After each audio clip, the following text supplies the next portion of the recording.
How's everyone doing this evening on National Poetry Month? Hey! Let's cheer for that. We can finally get something to our credit, right? All of our folks with odd habits of writing, we can now celebrate for another 25 days. Okay, 26, you can do that. And that's 24 hours a day, so there's a lot of room in there as far as whatever you want to do. It's nice to see all of you tonight. We've got a great celebration for National Poetry Month. We have 3 of the guys from Omaha. I don't think they drove up together. That way, if there was an auto accident, we wouldn't lose all 3 of them, right? Okay, we want to save some of those Omaha poets for later. You know how that goes. I don't know which of you are going to practice putting your seatbelts on now after you hear that. We always have various kinds of nondescript announcements, and that way you can fine-tune your ears and either replace your hearing aid battery if need be, or don't, as things go. I'm glad everyone's here tonight. This is kind of a big celebration. We'll have a great time. We have these 3 fellows. First of all, though, we are going to celebrate the publication of a book on Nebraska authors, and this book was assembled by Gerry Cox and our friend Charlene Neely. And the photographs, as I just find out tonight, the photographs interspersed throughout the book were done by our own Heidi Hermanson of Omaha. So she will talk a bit about the photographs, and I'm going to have Marge come up later and talk about things. Right now we're going to have Charlene Neely come up and talk about her new book, The Guide to More Nebraska Authors.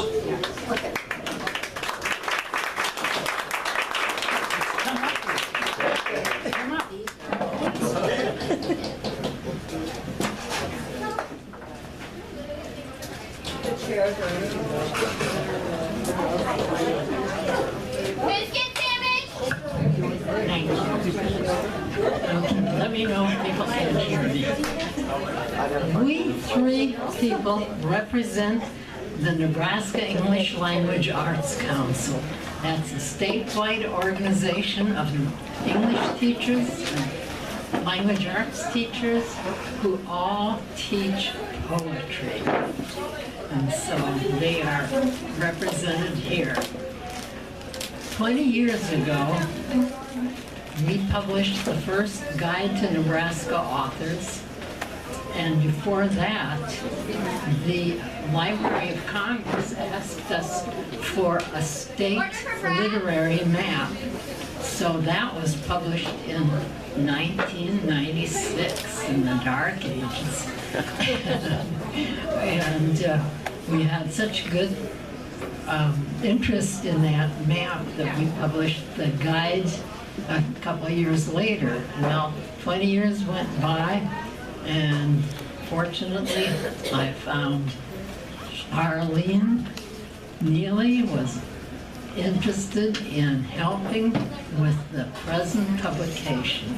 And that's the background. Take it away, Charlene.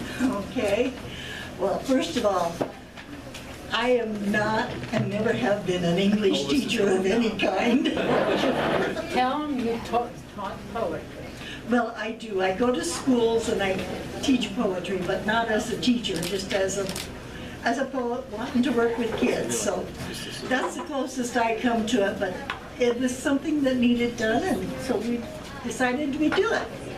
And it came out beautifully. This is one of Heidi's pictures. I'm going to let you tell her about them. I just love them because she sees what other people just go right by. I was going to make a plug. And these pictures, these authors can be yours for $17.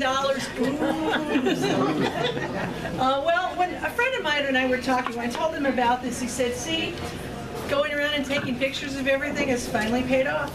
So that's what I did. And Charlene was kind enough to ask me. I guess the way I come to these pictures, or the way they come to me, is I think of what Mary Oliver said when she said, this is heavily paraphrased, but observe everything, be astonished, and then share it. That's the whole 9 yards of that. So we hope you buy the book. And I took Heidi's words to heart. I observed everything Gerry told me and showed me, and I put it to work. And we handed out forms everywhere Gerry and I went. and got a portion of them back. So if you didn't send your form back, I'm sorry, I can't do anything with it. But we had a lot of fun. We've met a lot of new authors, found out a lot that we didn't know about some of the authors we knew already. So it's been a love of labor. Thank you.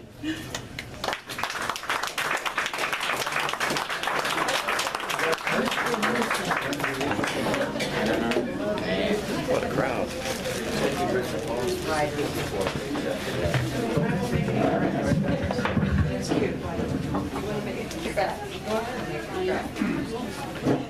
Okay, let's see, now we decided, I think that Rich is going to read first, or going to be Mike?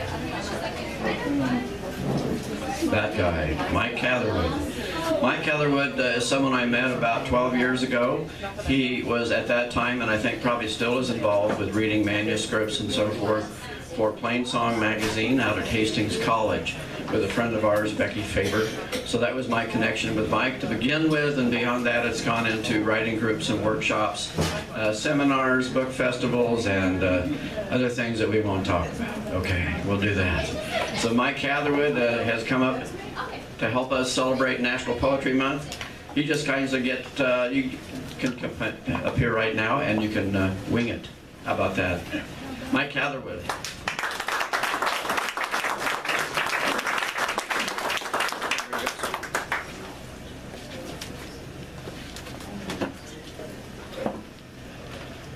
Thank you for coming.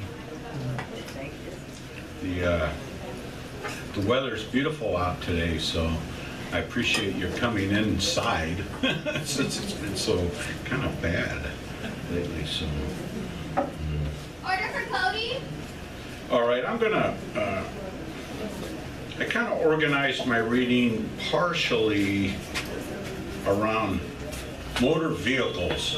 So there's a car, or the implication of a car, or a wrecked car, or a parked car. So there's a number of those in these poems today, and maybe 2 or 3 that are not. So. This first one is called Dust. I find universes of hair stitched to my pillow, body ash sprinkles and contrails. Every day, more of my life drops off. And in my lazy death, as I push through these days, I want the dandruff to slow down, its dance and to halt in the breeze, to become part of the world's garnish. For every 2 specks that fall off, another grain is born into brief light. Nothing can detain my disintegration as fractures and cues up in gas station bathrooms, blows out the car window and divides into barbs of light. Looking down into the drain in front of a landscape of mirrors, I see myself sucked away. In this medicine show, I want to offer up a petition to dust, to the deflected gray dance that decorates our lives, to the internal havoc we live by.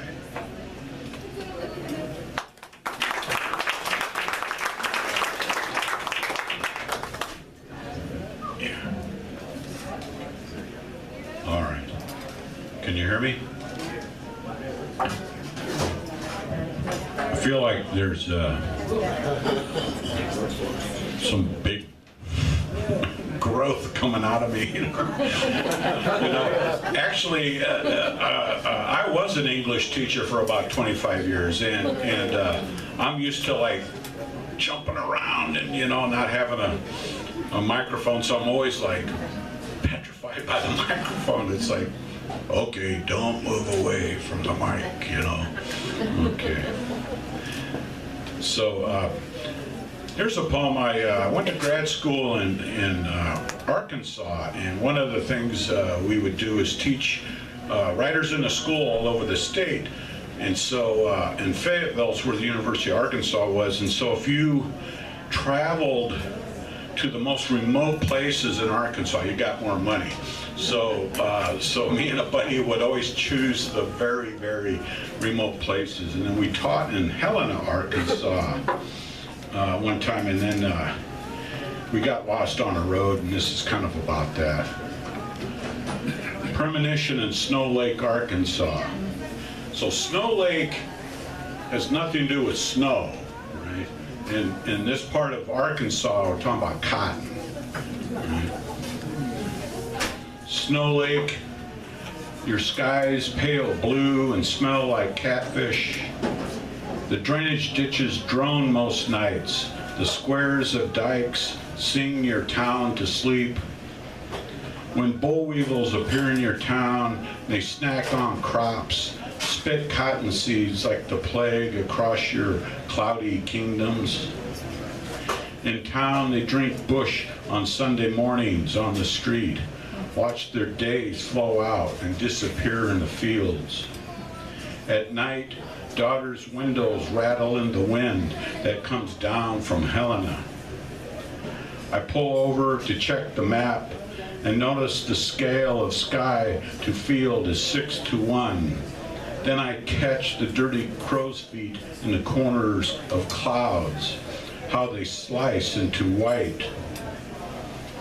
Highway 85 ends here at the gravel where a black man stands in coveralls on his porch, watches his dog snap at the air, stares into the field where his life will end quietly 15 years from today.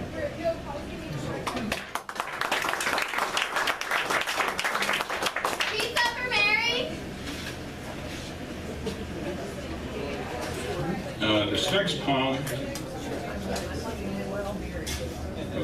pick up the right book here. This next poem, my father used to rebuild cars and stuff, and I'll come back to that subject. And one of his friends from the post office, him and my dad decided to build this hot rod, and we must have been about 8 or 9, me and my brother. And so this is a little bit about that. Paul Robertson's backyard, 1967. Dad and Paul were building a 3-window 36 Ford Coupe. It's a flathead V8 with a floor shift, Paul said. The tan velvet seats smelled like mothballs and paint thinner. My brother Mark grabbed the steering wheel big as the sun, then gripped the stick and slammed the gears. He drag raced the elm-lined boulevards of Council Bluffs, pushed on the brakes through hairpin turns. Mario Andretti could not have held those curves. The brake pedal is like pushing on a pillow, Mark said. Then the pedal would punch back from the floor. Thump. Outside, a hand of Dad and Paul wrenches, beers, old rags Mom gave us. 15 years later, Mark called Dad from 3 states away, wondering how he got there, asking for directions home. When he got home, we put him in the hospital, watched him disappear into the mystery of electrical sockets, into the maze of schizophrenia.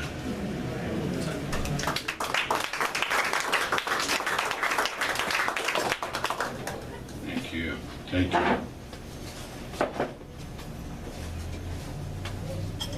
This is a very old poem. I wrote this poem when I was an undergrad, about 5 years ago. A long time ago. And I put it in my second book. It was one of those poems that you lose, it gets lost somewhere, and then I found it. And I always kind of liked it. In this poem, I took a class with Harry Duncan at UNO, and one of the things we did was set type, you know, we made hand-pressed books, and this was one of the poems that I set type to. And so it's always kind of special to me. Sleepless in a rest stop, Glenwood Springs. East of Colorado, I pedal a hot curve of asphalt in my youth, glide under sprinklers and dodge their rhythms while the sun peels my back. Small bursts of sweat dash my face. The neighborhood's different in memory. Diseased elms are back. Locust shells crunch underfoot. Here, the moon governs dervish thoughts. I am found in dreams where youth slides into the present frame. Feet away, the Colorado River quarrels and drowns with my reasoning. Midnight semis wind down the divide along this pass. The state has erected rest stops for those of us who refuse to take sleep serious. Elbows obtuse behind heads like antlers. Eyes poised on the moon as it breaks through clouds, then slips behind mountains. My right arm's asleep. I cannot tell if it's at my side or stroked like a wing above my head.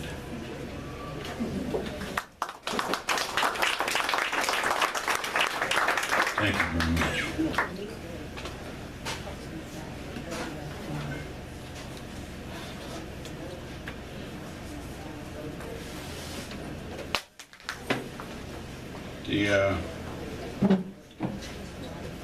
I like to read this poem. It's kind of for my dad. Order for Carl. When my dad died many years ago, Order for Ryan. but when my mother died, I found a lot of stuff in my mother's house that my mother had kept that my dad had. And there was a drawer with a lot of his stuff in there. And this is basically about that. It's called Post Office. This parcel knife ring glares from the bottom of my mother's dresser, hooked like a nose, grime left from my father's finger. I try it on and recall my dad showing me how it worked, how he cut bundles of parcels with a sharp sweep and a pull of his hand. Next to the ring sits his brass postal badge. Its eagle wings hover in a drawer's dust. I can see my dad leave for work, pin the badge to his pocket t-shirt, grab his thermos and black lunchbox packed by Mom, then leave for the night shift, always the night shift. Sometimes late, his heavy boots wake the darkness, and I hear him in the kitchen while I turn in bed and listen to the slow creak of the floor. A pan or a pot rattles. He eats dinner alone, and I stare out the bedroom window.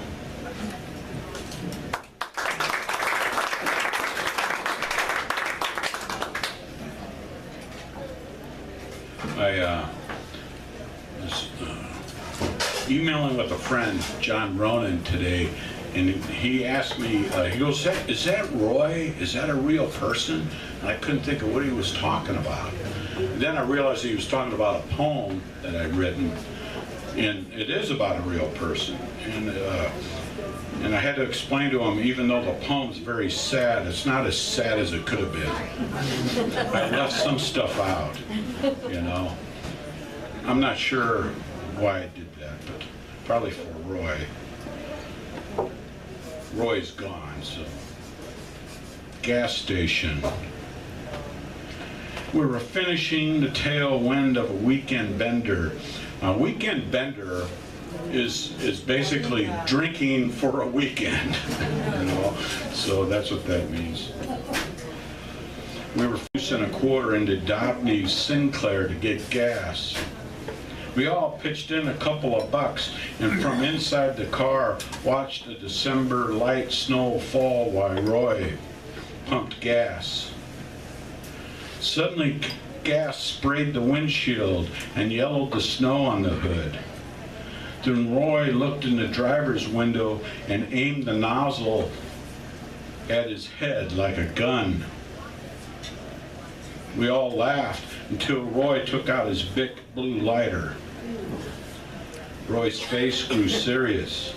"Oh shit," someone said, and we all jumped out. Roy started laughing again, slammed the nozzle back in the pump, got in the car.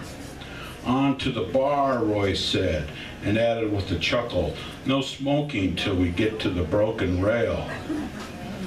He rolled down his window, and the cold air filled our lungs, and our eyes stung with fumes.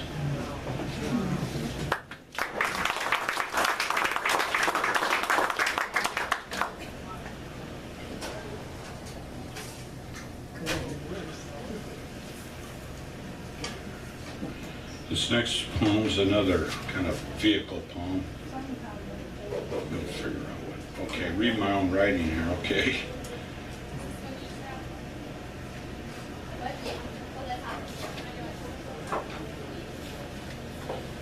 This one's written in syllabics, not that you would able to notice that, but I thought I'd mention that. This is another poem for my dad. My dad was if you don't know the term, a shade tree mechanic, right? And so he made extra bucks, you know, working on cars in the backyard, you know, and stuff like that. And I'd help him, you know. It's one of the things I kind of learned from my dad, to work on motor vehicles and stuff like that. And I still do it to this day. But it was always kind of a challenge. You know, it was to spend any time with your father is a blessing and a curse, right? And this is kind of a backdrop of the Vietnam War. So this poem's called White Trash Masquerade, or Shade Tree Mechanic.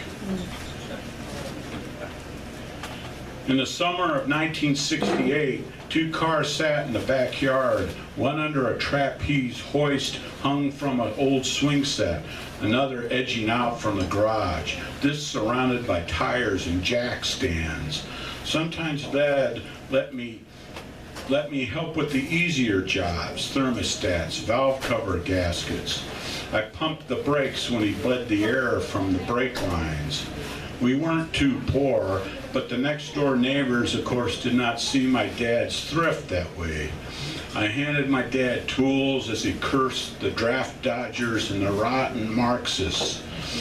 For me, Vietnam was just TV news. Sometimes he scraped up his greasy knuckles on an old rusted Ford or Dodge.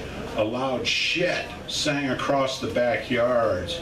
At the end of our oily and crowded driveway, Mrs. Renfro, arms akimbo, would watch, then a son of a bitch would ricochet down the preen backyards. My dad's hand would wave from under the cream Fairlane 500. Where's my goddamn half box end? I'd search the toolbox and report, I don't know. How can you see anything through that hair? Christ's sakes. He'd grab an open-end half-inch. I handed to him, you're just like those damn California weirdos whining on the news. And I would shrug my shoulders and stare across the backyard. A rusted motor sat by the leaning garage. The transmission bled red fluid on the bare ground and patchy weeds. It was a battlefield out there. Afternoons went like that. 9/16 deep well, a short extension with an elbow, and give me the damn hammer, not the cracked half-inch drive, a 3/4. I know a 15/16 inch open end is there, I just bought one. And I slipped him what he needed. Later at dinner, not finished and covered in grease, my dad would ask me, Mike, you would go and fight? You wouldn't run? Yes, I would say, just to say it. After dinner, we'd work in the fading evening light, crows lined up along the power lines, and Dad's face, dark grease and oil, looked like camouflage.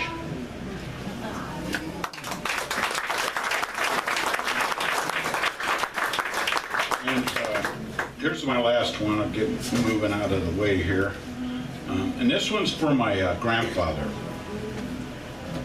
My grandfather and his 2 brothers came over from Ireland in about 1914. They all joined the army and then fought in World War I. The 2 brothers died in Europe, and then my grandfather was mustard gassed, you know. So inside of like 3 years, the family was changed. Anyway, my father was affected by all that. My grandfather, I should say, my father too, indirectly. What my grandfather Catherwood must have finally known. When the stale jukebox music snaked like fog with the odor of heat and garbage, Hugh stared for answers in the alley walls. Train cars were taxis in the 40s. Too old now to fight the Germans again, too drunk to speak. He walked the morning lawns in gentle neighborhoods where children's voices blessed the morning breezes. His own children eating plains dust in Mingo, Iowa. Dirt roads in every direction. The mustard flames in his chest were his brother's ghosts. Patty buried in France, Danny in Belgium, all those sunny days blurred from wine and whiskey, his face twitching like flashes of thunder. And Mobile, so far from any rock or home he never found.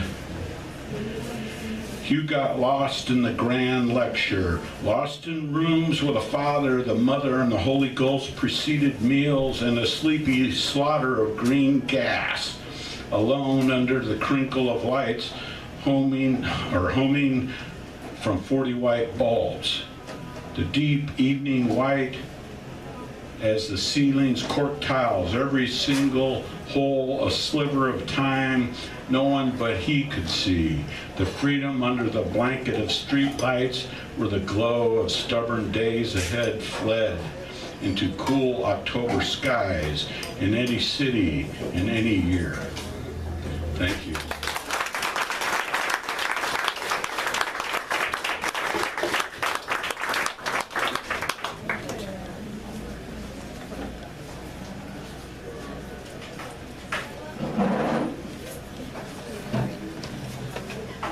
Thank you, Mike. Next fellow up is Rich Wyatt. Order for Brittany. It's kind of interesting. We were comparing notes one day, things that you do haphazardly, and because of that, we found that we had almost a common ancestry as far as location. We both were born and grew up in the area of Upland, California, in a very, very teeny little town. Probably about 2,500 people at the time. So, and he lived about 6 blocks from where I was living at the time. But I never ran into him. They didn't let me go any further than the corner. You know how that goes? I was only 3 years old. So that's my only excuse for not ever meeting Rich. I had to wait another 50 years or so. And when I finally did, I was just quite pleasantly surprised that we're kind of poetry brothers as far as that goes. And he's going to come up and give us a few things to think about. Rich Wyatt.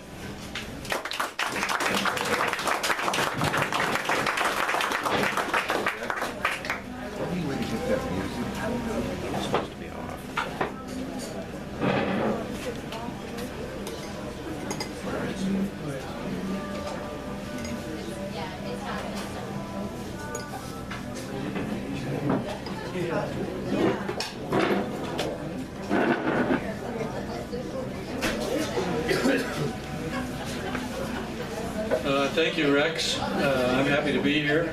I'd like to begin by making a couple of announcements about upcoming Poetry Month readings, two anyway, not in Lincoln. Next Wednesday night at, I think, 7:30 at UNO's Fine Arts Gallery, Bart Sizer and Barbara Schmitz will be reading together. 7:30 next Wednesday, that's the 11th of April. And then on the 26th of April, Mike Catherwood and our state poet Twyla Hansen will be reading at Postscript, which is in Ashland on Silver Street. It's right on the main sort of business street in Ashland. It's hard to miss. Post Street is run by a young woman named Laura Kapp, who is a fine arts press person. The shop she is the proprietor of is a combination of stationery and books and coffee and great atmosphere. So I encourage all of you to come and listen to Michael and Twyla on the 26th of April. That's a Thursday. That's at 7 o'clock. I'm going to read a few poems from this book called Gathering Place, which was published by Wayne State College Press a year and a half ago, and I'm still very pleased that they published it. This first poem I'm going to read is called Change. I wake thinking that change is good for a person. No one is here to contradict me. All have made changes of their own and gone off to places far from what I know, have known. Streets and buildings, people I passed every day, year after year. Stone landmarks whose expressions have remained fixed. But now I swear, the old general on the corner has lifted his granite sword and has pointed it toward where the others have fled, taking their possessions, their animals, loved ones, memories. Somehow they arrive without burdens or worries, and with the stars in new positions as if asked for. The breezes through the hibiscus about to tell the fool that he is an innocent.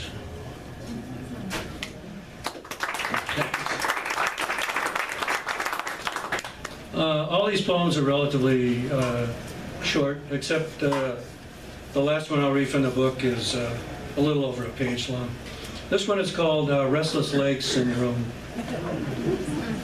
I'm in no mood for nation building, I heard a guy say on TV in a Sears store one Saturday afternoon some months ago, when it was important to have, for me to have, a new mower or a new rake. I've forgotten. The best I can do is recall the guy's face on 24 large-screen, flat and plasma-filled TVs trying to make me understand it was better to be on the offense than to enter into a peace agreement that didn't jibe with our view of the ocean at Malibu. Driving home, having bought nothing, I saw a family encamped under a freeway overpass, a child waving at me as if surrendering. And scarcely a day goes by that I don't knock on my neighbor's door and ask him where we are in the process. Thank you. Thank you. This one is called Out for a Walk.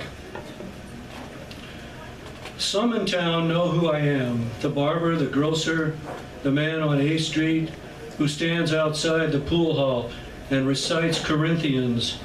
When I came to you, brothers and sisters, I did not come proclaiming the mystery of God. Lately, he's been hesitant to look me in the eye, and I've been relieved. Too much pressure to face the truth. What mystery? Every day I'm grateful there is no secret showing up on the horizon, which waves at me with fleecy clouds, with a nod to the sinking sun. I go about emptying the streets of all but shadows, not knowing whether darkness is a comfort or an insult to perception. Afterlife, the last leaf to grab sunlight before nightfall, may have a thought, while the pool hall sign comes on in garish blues and reds, and the soul at the door has nothing to say now of wilderness.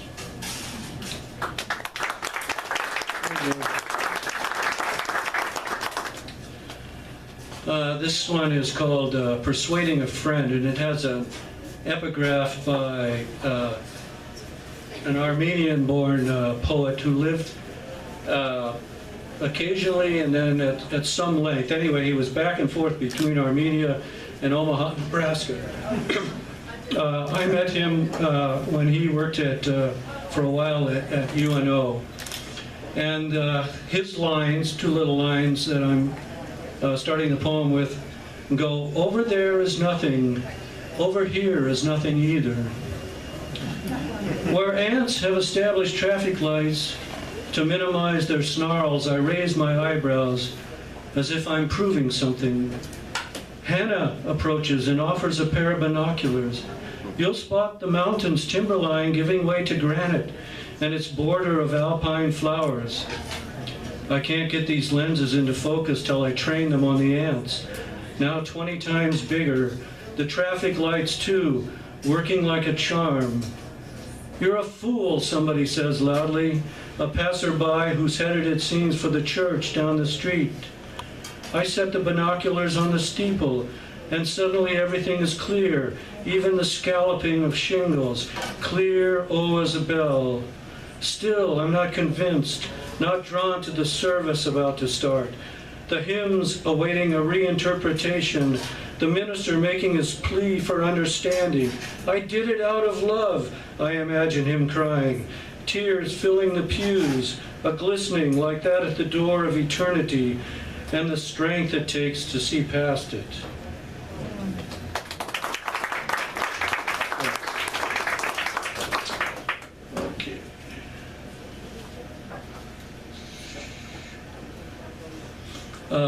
several newer poems, mostly newer. Late May. On a Tuesday, I sit quietly in the house, a window open. It is so still I can hear my neighbor unlock his front door after returning from work. Under my breath there is the scuttle of insects, the darting of birds that will feed on them. Light in the room moves about as if uncomfortable in one spot. Yet it points out the dust I haven't wiped off the several urns on the fireplace mantel. Day and night I worry I'll be forced to leave here and confront the inconsistent sky, now yellow as bent grasses along the path to the street. Soon a dusky gray where thoughts of tomorrow fall into dark trees.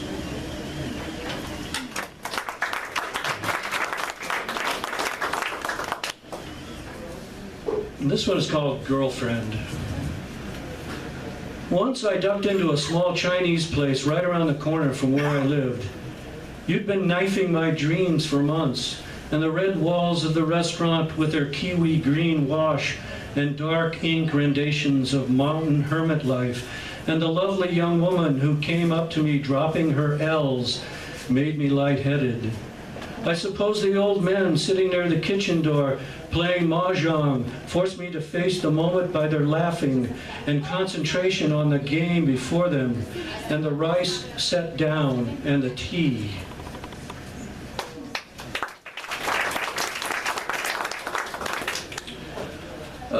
I guess in celebration of a National Poetry Month, I'm going to read several poems,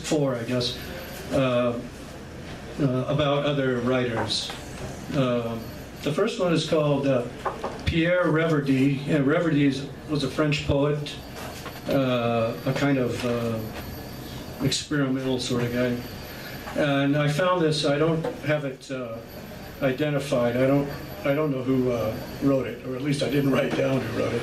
But it's a quote by somebody about Reverdy. Reverdy's poetry, concrete without being precise. Reverdy stretched his tongue, but it didn't reach the black canal water. He filed his fingernails down using only gray matter, yet he still felt the sensations of tenderness. He told himself he was alone for a reason. "I don't believe you," a friend said, pointing a stick at the oncoming night. Reverdy didn't recognize this friend, though the man fit a type who would listen well if given a chance. "I'm blue in the face most of the time," the poet continued. "Blue such that the painter of freakish twilight might hold it up like a passive grape tendril curling toward the proximity of hard things."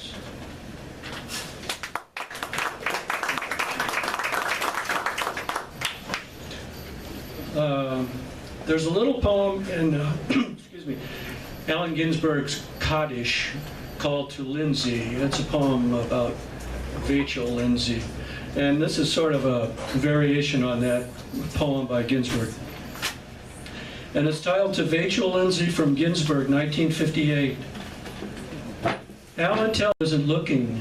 His suspenders are uncomfortable, even though Allen says the heartbroken salesman lights another cigarette. Allen points out Vachel's shadow on the wall, which could do it for the reader, as it could also mean not death soon, but the depth of loneliness.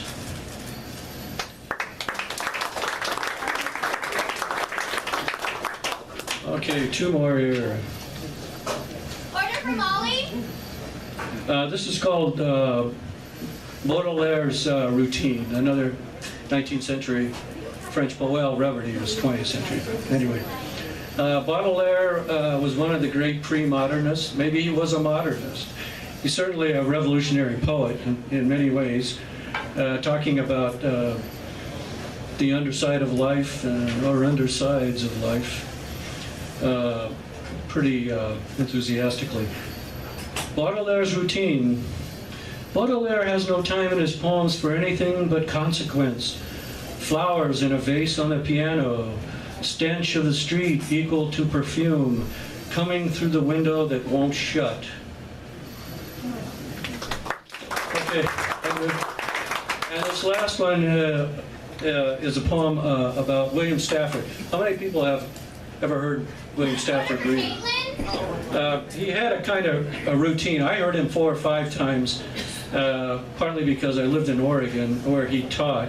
But I also heard him in New Jersey at the, what's it called, the Stanhope Arts Poetry Festival, or is it the Dodge Poetry Festival? Yeah, this was back in the mid '80s, and also in Omaha, where he visited the early writers' workshop at UNO. Visited with some classes. Anyway, so I heard him a number of times. So this poem is based upon that observation, and it ends with a line of Stafford's. And it's called Recently. One evening recently, I thought of the poet William Stafford, of a time I heard him read in Eugene at the university. It was in the fall, not even the rain was staying away. After reading from several of his books, he said he had a new poem, and he pulled a folded lined sheet from his back pocket. A practice of his at readings, paper as wrinkled as the khakis he wore. He looked the writing over as though the poem were someone else's, while he ran fingers through the windstorm of his gray hair. He learned the words and read, "At least at night, a street light is better than a star." Thank you so much.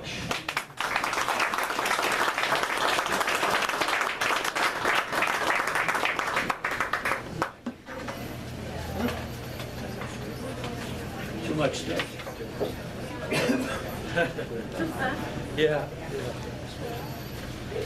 Thank you, Rich. One of the things about William Stafford, I believe he was born in Kansas, isn't that right? And along with Bill Clefcorn, they all hung around some of the same rivers that my dad did about the same time. And I always thought that it was interesting, and I always thought, well, maybe those guys ended up fishing together. And so I have written a poem about that, which I will not read tonight because it's only about 5 pages long. But it's a wonderful idea to think about your father fishing with William Stafford and Bill Clefcorn. Would that be amazing or what? Just a great idea. Third man up today, my friend Greg Kosmicki from Omaha.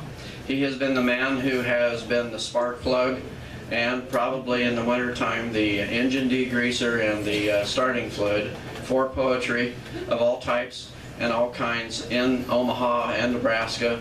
We're running Backwaters Press for many years and giving so many people wonderful chances to publish and to be known, and that's always been a wonderful thing.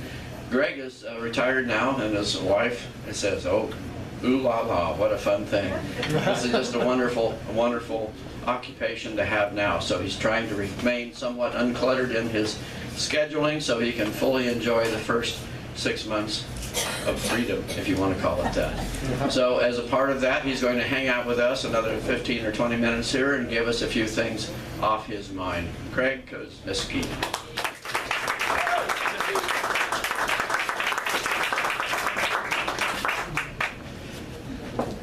Thank you. I did want to point out, Rich and I and Michael Catherwood all have books for sale. So does Marjorie Sizer. And we also have got copies of Nebraska Presents, which was named the One Book, One Nebraska for this year, for 2018. And I'm selling those for $20, $5 off if you want a copy. So there's some good stuff in there. I've got 3 poems. They're relatively long, so I won't bore you too long. What am I? Right into it. Okay. First poem has 3 words in it that you may not be familiar with, so I'll just tell you what they are. Shtetl, that's a Yiddish word that means ghetto.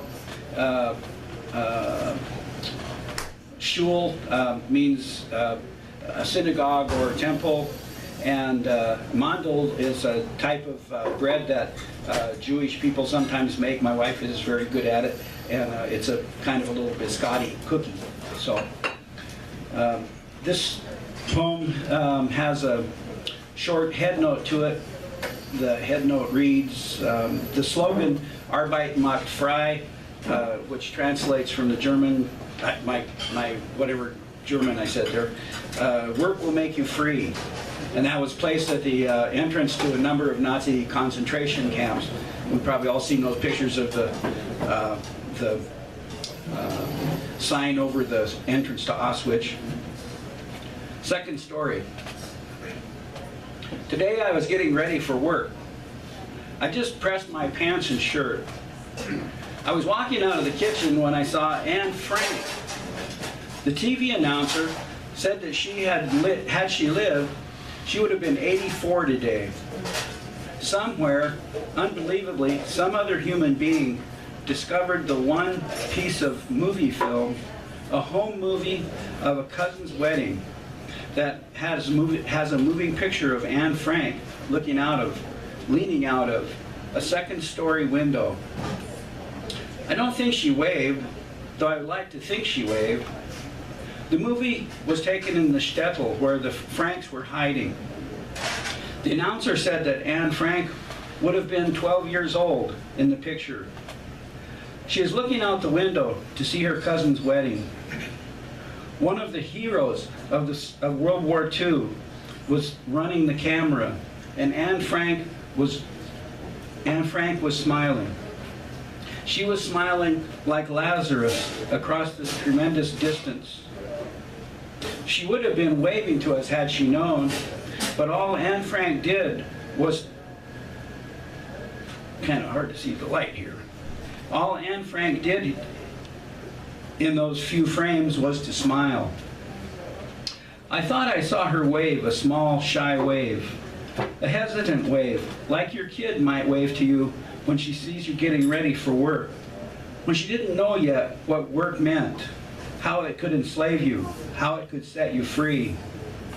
I wish that Anne Frank was 84 years old and that she had plenty to eat and drink. I wish that she could watch Wheel of Fortune on TV, or maybe even get addicted to Survivor. I wish that she had moved to Minneapolis or Omaha, not far from a shul she could walk to if she wanted to. I wish she was sitting in a low-income apartment somewhere in Omaha, her husband having died some 20 years ago, and thinking of a recipe for something like mandel bread or a nice soup, something she might offer to an unexpected visitor from Adult Protective Services. I wish I could have protected her, that in my job at the state, I could have walked up the front sidewalk and been that visitor, that she would be standing there looking out the second-story window, and that she would wave at me.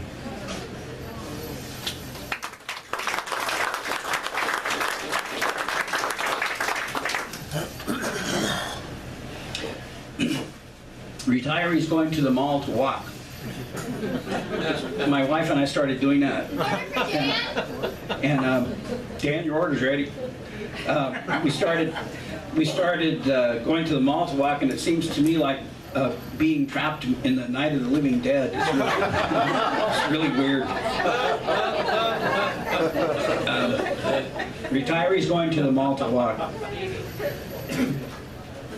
On the day before Trump's inauguration, Debbie and I are driving west on Blondo, I'm sorry, I'm going to start over.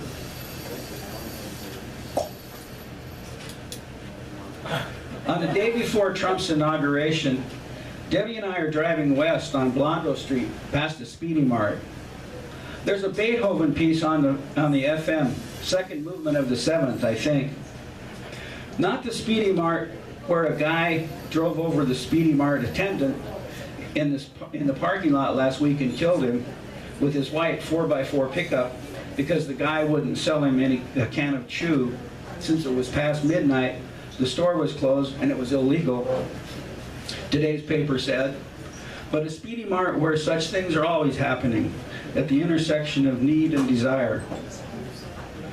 We were talking just then about how in the paper this morning, our governor wants to cut out all the funding for the programs for developmentally delayed people in our state.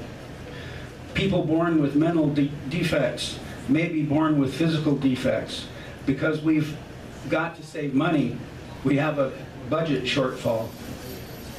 Of course, the Gov's dad, who owns TD Ameritrade, headquartered here in Omaha, won't have to cough up an extra cent to help pay for anything, I bet. I was telling Debbie, it's just a matter of time the so-called, quote, conservatives, unquote, will decide the best solution so we don't have to keep spending the rich people's money on these people is to declare them burdens on society, round them up, put them in camps, and gas them. Debbie keeps saying I'm exaggerating whenever I say that kind of stuff, but I don't know. That's the end of it. This last poem, I see Laura Madeline Wiseman back there, and I have to thank her for resurrecting the poem for me because it had been published in a online magazine called Solstice. It was like a runner-up or something, and she read it in Omaha about a year ago or so at Mr. Toad's library, and before she started her reading of her poem, she was nice enough to read this poem she found when she looked up my name. I guess we were reading together that night, Laura, or yeah. So you resurrected it. I'd forgotten I wrote it. So this poem has one word that, if you don't remember your high school biology, you may not know, synapse.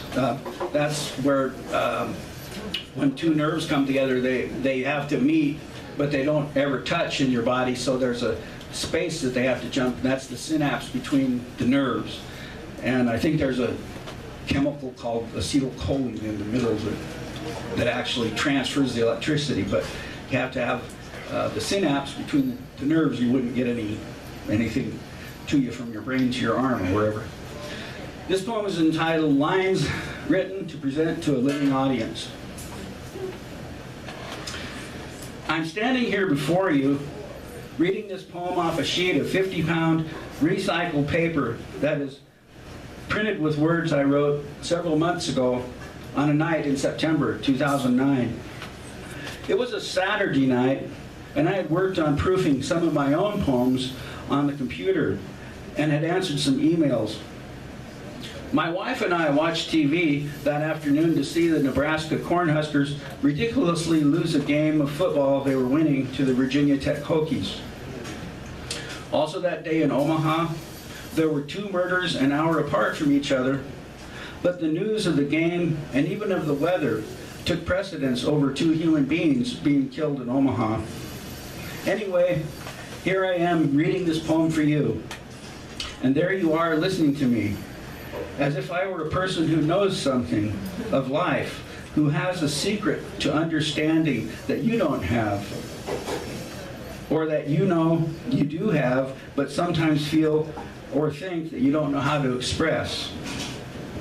I know that sometimes you just want to scream at the person standing in front of you, reading words that he or she has written some months ago and typed up onto a computer and read to you tonight. Shut up, you're making me crazy with all your BS, your assumed errors, and your silly stories about your stupid life.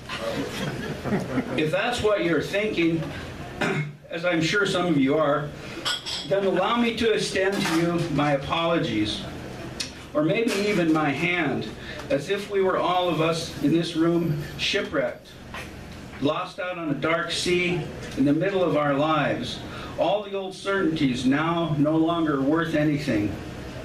Let me give my hand to you and pull you up onto the shore of my certainty, my belief that these words here on this page are real, though I wrote them months and months ago, possibly even years, and that I know nothing more than you do about survival at sea, or in anything at all for that matter, or not life in general, or in board meetings in particular, nor in making love, nor in cooking up an egg the right way, nor in raising up children. All I know how to do is to keep writing these words down on the page that stay behind me like tracks I have left coming out of a jungle, though I've never been in a jungle, coming out of a desert, though I have been only in a desert to gamble or urinate beside an ancient Joshua tree, though I know no more about mountains than what I learned from them from a few hours of staying in them, a few brief walks.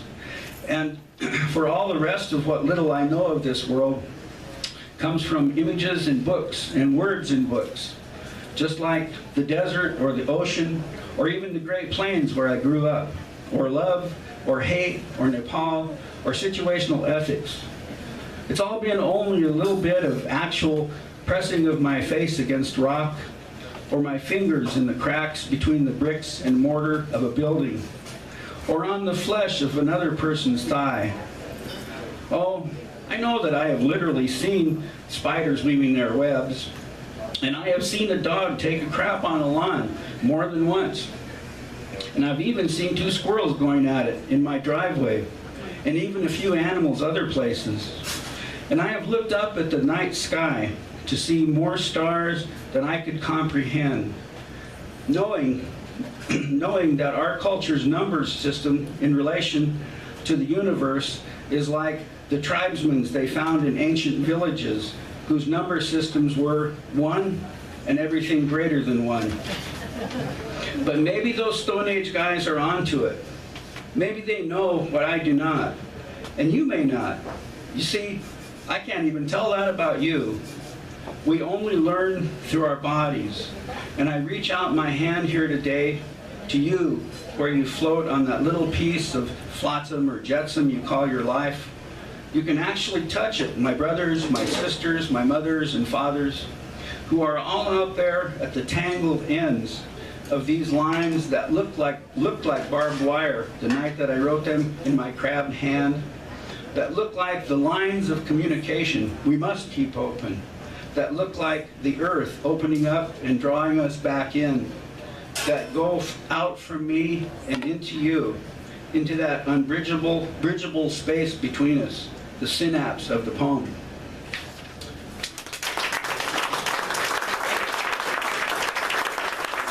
We learned four new words today. That's right. 4 new words. We did 4 letters.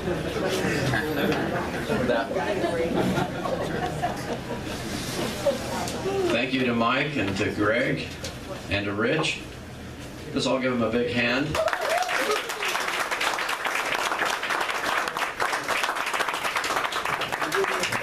There's lots in store tonight. We'll take about a 5-minute break here, and then we'll start with our open mic, and we'll go probably till 8:20 or 8:30, something like that. We're going to read and have a great time. You've got some people that have not ever read a poem at open mic or something like that, and other people that have read at least, well, greater than 1. I guess you would have to say that. Greg is the witness to that. We'll go with that kind of math. I like that one. So 5 minutes, and you can go get another drink or maybe order some food. Visit with people. If you see someone you don't know, introduce yourself. This is a community. Make it so. We will get busy now. Glad to have everyone here. This is kind of what National Poetry Month is all about. It's all hanging out and eating food that probably your doctor would not recommend, but it is healthy food. It's wonderful stuff. And a beer, a glass of tea, something like that. That makes things a lot of fun. And hanging out with old friends, and maybe you'll meet some new people. Maybe you'll hear some poems you haven't heard before. Greg heard one of his a year ago and then brought it back. So there is, you know, you can return from the dead, so to speak, whether it's poetry or otherwise. So our first person up on the list, I guess is appropriate, it's my friend Mark Sizer.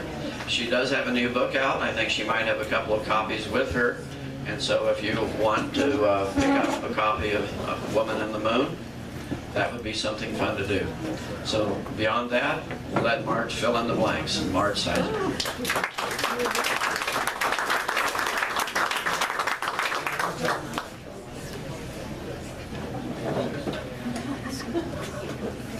Hello, everybody. This is my new voice, brought to me by the courtesy of a very bad cold. And I'm counting on my husband to tell me if I need to get closer to the microphone.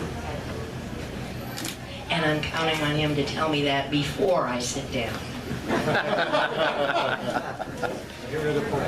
And you mentioned, Rex, poems that we've never heard before.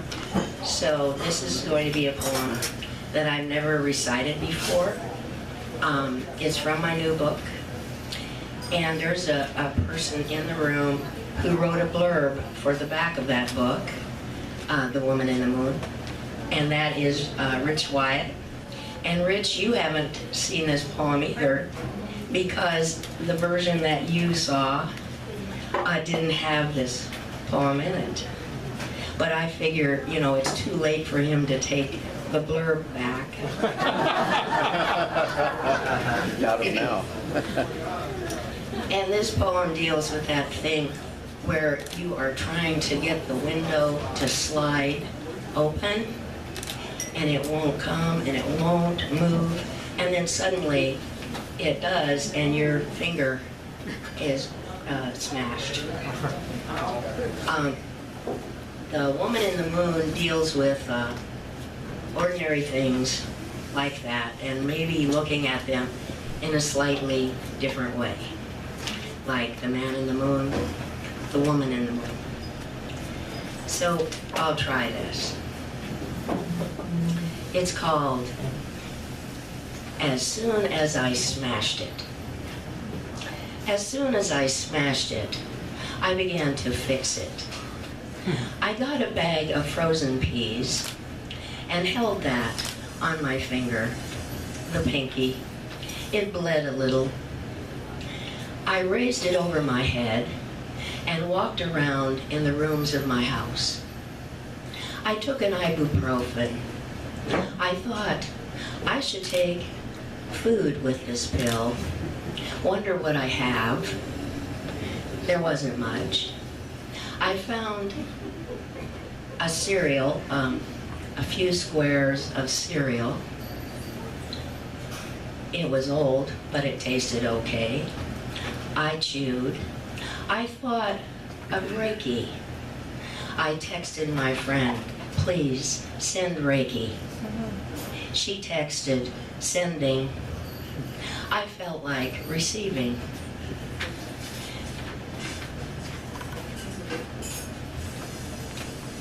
The blood felt tacky on the sack of peas. I arranged myself on my bed. I propped my hand up, my pinky on the bag of peas, the peas on the towels on the pillow on the bed on the earth, twirling like a girl on her toes, doing what she will do, doing what she does, doing what she did.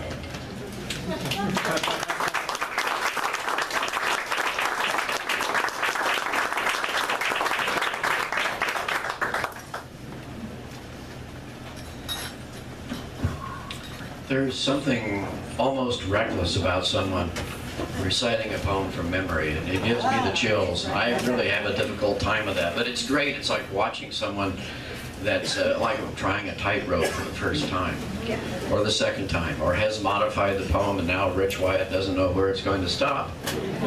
I don't know how that works. Sometimes we don't know where things are going to stop. We just have to, you know, ad lib. Second person up will be Lucy Atkins.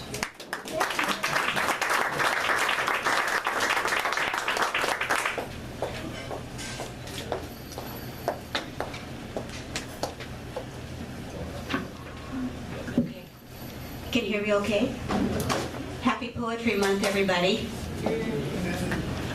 Have you ever had one of those dreams where you're in college and it's finals week and there is this one final, you realize you signed up for the class, but you maybe went to one or two of the classes and then you totally spaced off the others.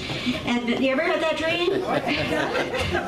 And now it's finals week and you've got to take that final. This poem is sort of like that. It's called My Life Lately. Sometimes it is like flying an airplane. You're in the captain's seat, but suddenly realize the way it is in dreams that you never completed flying school, did your solo. And yes, you have the uniform, the captain's hat. You have gold wings pinned above your heart. You love those wings, but you don't know what you're doing. You do not have a clue. So you just fly, because all there is flying. The plane just goes, and somehow, so far, you are all right. You look out at the sky, so big and blue and beautiful, the clouds like armadas of ships, but they are mere moisture, mere puffs of air, insubstantial. And you try not to think about fog or migrating birds or the arrow on the fuel gauge inching along to empty. You ride that plane like a rodeo cowboy, hanging on with one hand, the other held high in all that air.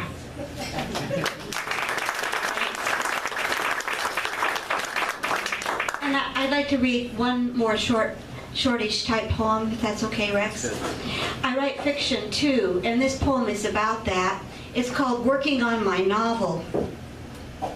I am playing God again, the errant husband dead overseas, our heroine heartsick, angry.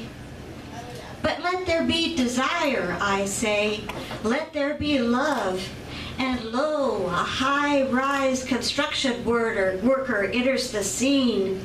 He is pensive, lonely, drives a Ram 4x4 pickup truck, black with overdrive.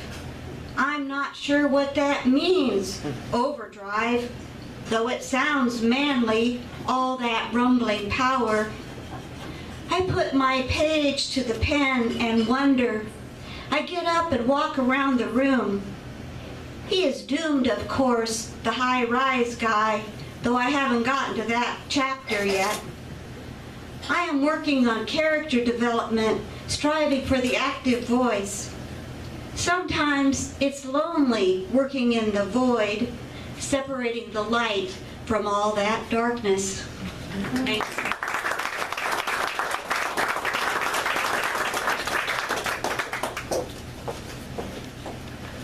And now my good friend Terry Oberst. Come on, Terry.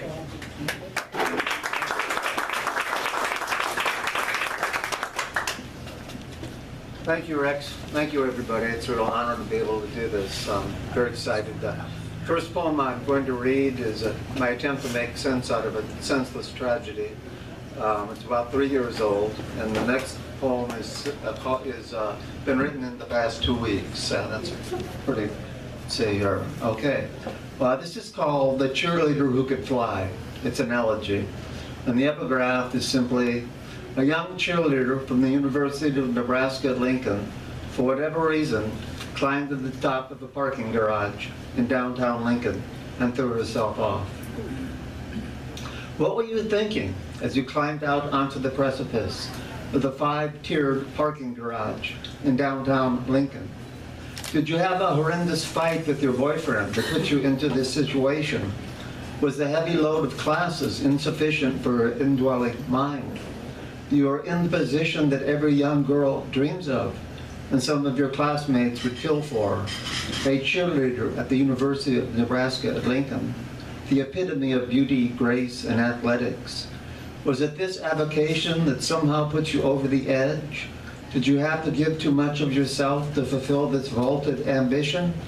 Or was it something else entirely? Like Yeats, when he wrote of the young Robert Gregory, shot down the last year of World War I. In An Irish Airman Foresees His Death, quote, a lonely impulse of delight drove to this tumult in the clouds, unquote. To fly without constraints of the confining body, for 1 second to stretch your rainbow wings and in a brush of color, stay suspended in the air just a moment, that moment of ultimate freedom, more than enough to satisfy your love of this unmitigated soaring into the brisk autumn air. Then gravity taking hold as it must, you plummet like a stone to the ordinary earth so far below. All of this a culmination of everything your imagination could conceive. And those that witnessed this event were so blessed, saw something truly miraculous. For an instant, a beautiful cheerleader who could fly. Thank you.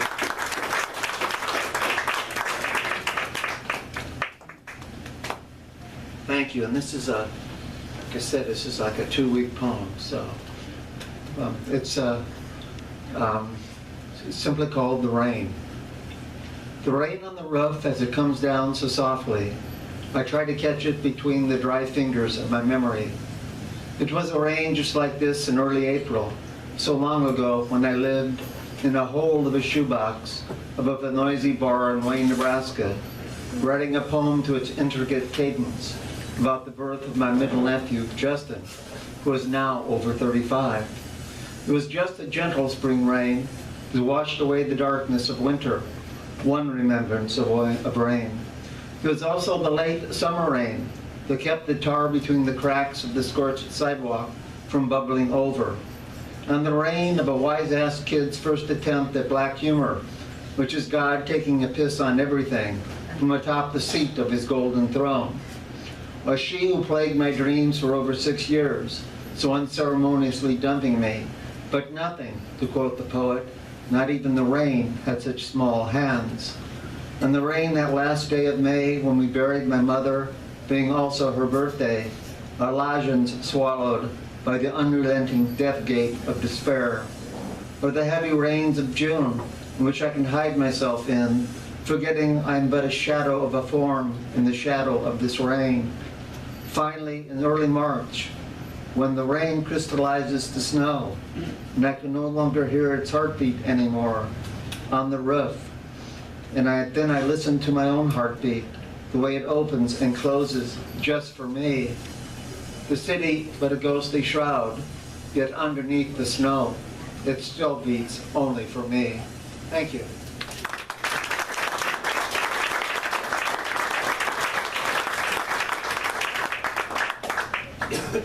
Thank you, Terry. My friend Laura Madeline Wiseman is here tonight.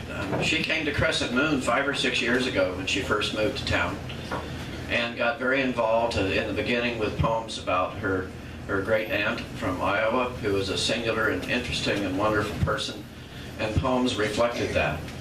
And in the meanwhile, she has been very involved in not just her own poetry, but doing a great service to many women and men in the area with putting together some great anthologies of poetry, and also helping to promote those and publicize those. So that is the spirit of poetry and the spirit of the community of poetry that I really love. So, Laura, come up, please.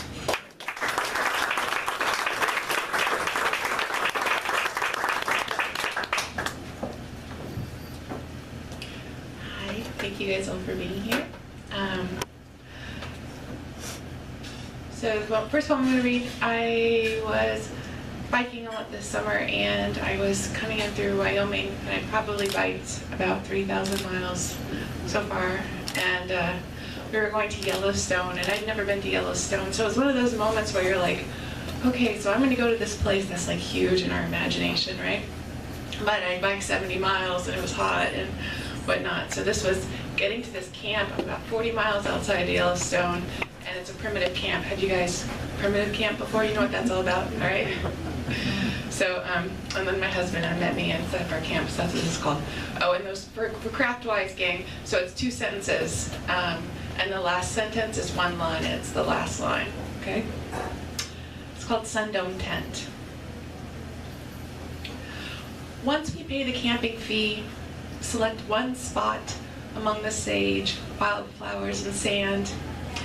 You pace the site for a time searching for level ground, and where shade might be, towards evening, looking up towards the sky, then the line of trees, how wild the mountains are here, and what that means for shadows. Then you remove the bicycles and open the hatch to remove the tub, pulling it from its spot and popping the lid, securing the tarp. You hold it down with rocks, then get the dome flat, connect the stays, let it rise into the air, hooking it all down so that the fly could come next, and after that the mats, the sleeping bags and pillows. And later, after dinner, in a shower of sorts, after everything that could be laid out for tomorrow has found its place, and there is some sense of the road ahead, we unzip the door, slip off our shoes, and zip it all up again. And often, we rub where our shoulders ache, or pull up our shirts to add aloe to the burn that still stings. And we visit about this or that, some list of things seen, what we've learned, or what might be tomorrow. Above us, the tent bucks, the wind pulling it all taut, then letting it go. It's nothing really, this fabric, and yet it's something.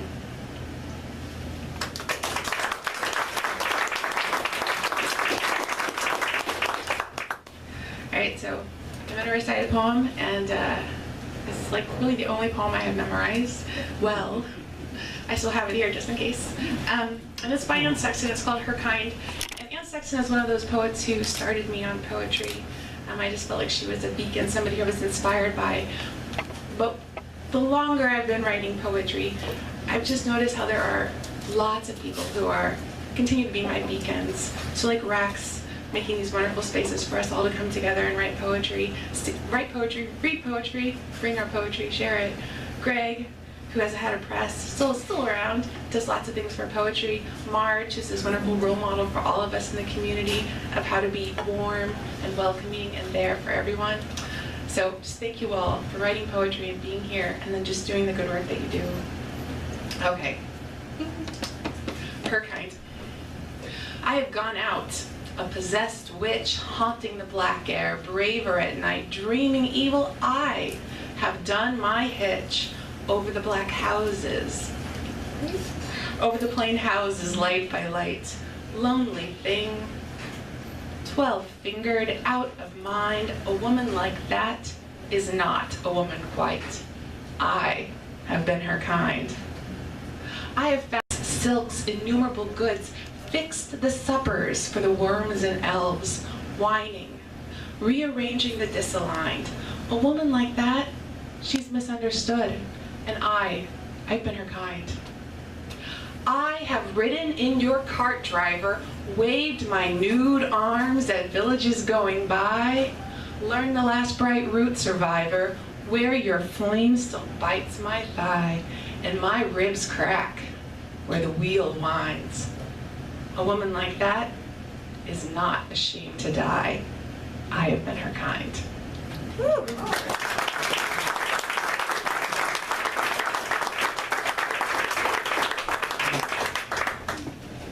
There, see? Isn't that great? It's just electric. It's like, a very short play. We don't know the name of the character, but we really understand the language. And that's the fun part of it. Right? We got that? A friend of mine that I haven't seen for a while, going to come up and read a few poems, Bob Bartle.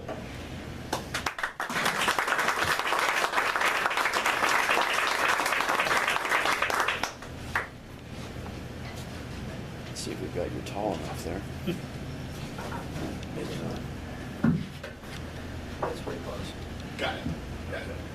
Thank you, Rex. I'm one of those neophytes, the newbie here. I've been here as a spectator once or twice, but my friend Jay Gerber put me in touch with Rex. Actually, this is familiar ground for me because as I was telling Rex, it was 50 years ago this fall that I enrolled at Wesleyan. And had as part of my English major course of study, giants in this state such as Bill Clefcorn.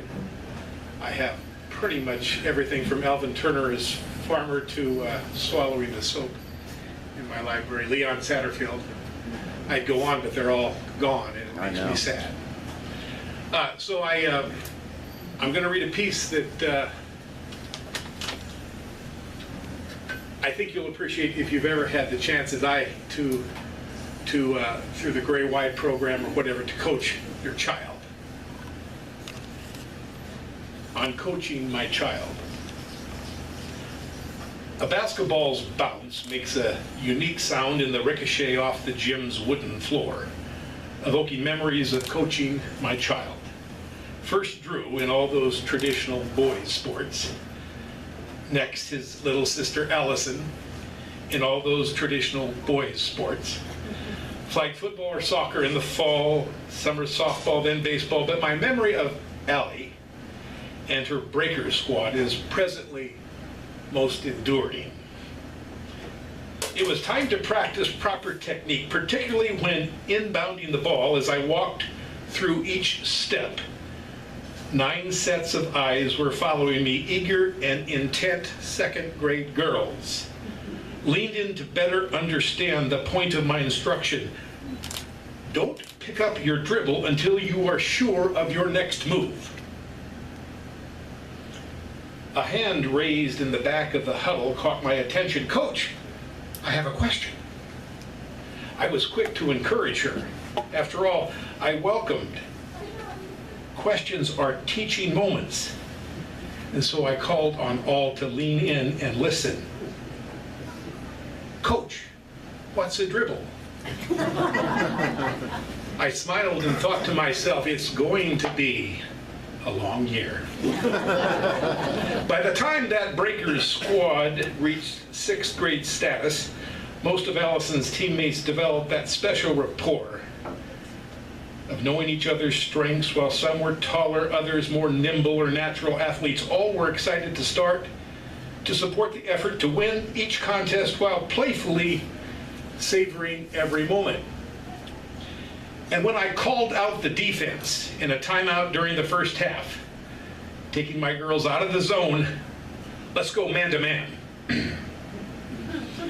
Allison's mother overheard my direction and suggested in a post-game conversation that I could change my vocabulary. After all, in coaching girls to guard each other, man-to-man makes no sense. Why not call it person-to-person defense? Again, I smiled, nodding to myself. It's going to be a long year. And now I've reached that time in life to watch children evolve into parents who contemplate coaching their own, so I pass a single observation. More than winning or losing or knowing how to play the game, never forget to take the time to listen. Listen closely to the sound, the ricochet of memory, and the bounce off the gymnasium floor, and then smile thankful for a long year.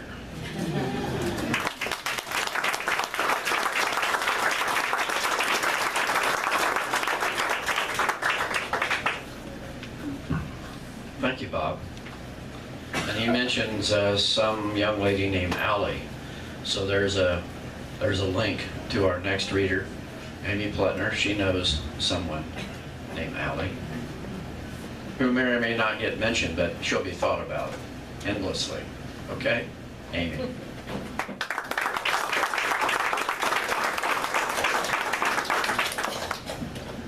All right, I just always really like to say this when Rex is around and we have these gatherings, is that I still call him the poetry pimp. So he makes these things happen, and I love that about Rex, because he is the one behind all of us being here tonight. So thank you. And I am going to start out reading. So it was Lucy's idea, actually, to type up everything that I wrote last April, because Lucy was doing it, so we kind of challenged each other. And so this is a poem I wrote last April, and I've given a lot of thought to, we've had people at the Prairie that do bird banding. So for about 7 years, I've been kind of obsessed with thinking about the female red-winged blackbird, because we caught one and banded it, and that was the first time I'd ever really thought about, well, where are the females? And then I started thinking about the advantages of not being seen. So I'm going to read this poem, Ode to the Female Red-Winged Blackbird. I'll turn that off, I think that helps. Ode to the female red-winged blackbird, who is born into silence, whose mate is over-attentive and mouthy, who never desires to be seen in spring as wild plums bloom and morels send up their brainy fragrances. I gain strength from your solitude, your resolute intentions, your subtle wardrobe. Without you, I may drop into loneliness, depression even, a sad that doesn't fly. I'd be left indefinitely in the cold. Without your pheromones communicating to all those territorial nails, I'd miss the first call of spring as your partner makes his watery sounds, a constant dripping faucet. What does it mean to you when the sun rises on your nest, when you hear your mate warning of a snake? I can imagine your joy and your grief in the mottled darkness that protects you.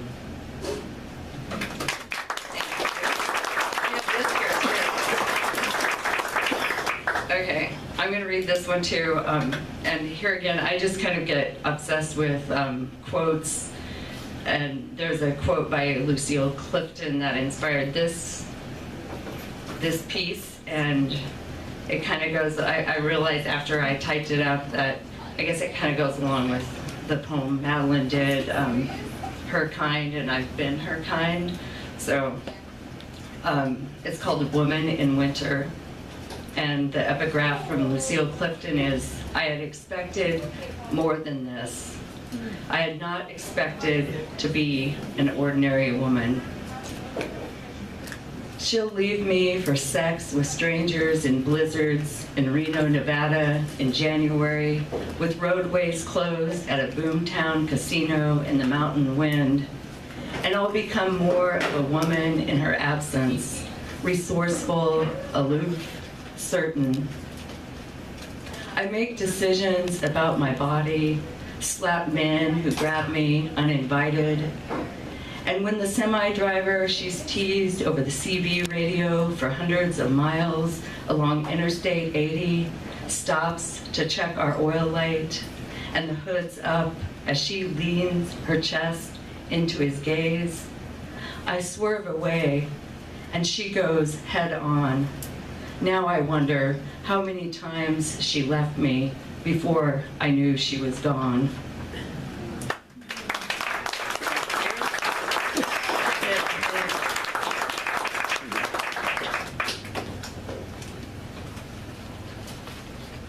Thank you, Amy.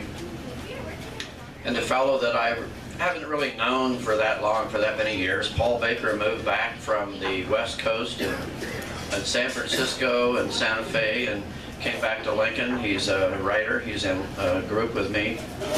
He primarily writes long novels, long stories. He does occasionally read other things, so I guess we'll find that out. Paul Baker.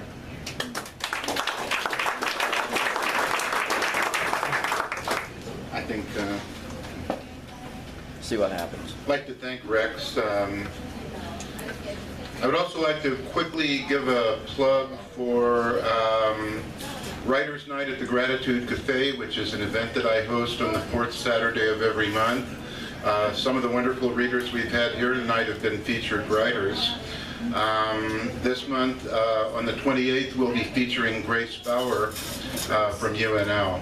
So everyone is invited out for that. We have an open mic after our featured writer. I'm going to read a couple of poems. I don't write very many, but I was surprised to discover that they were starting to add up. This one is called Bug. A flash of pink and gold against hazy green and blue. The summer dress hangs on her tiny body, pink with tiny rabbits cavorting across it. Her fist closed in a ball, a tiny prison held out to me in the morning light. Look what I got, she cries, opening her fingers to reveal a black bug. Misshapen, perhaps a little crushed, it wobbles across her palm.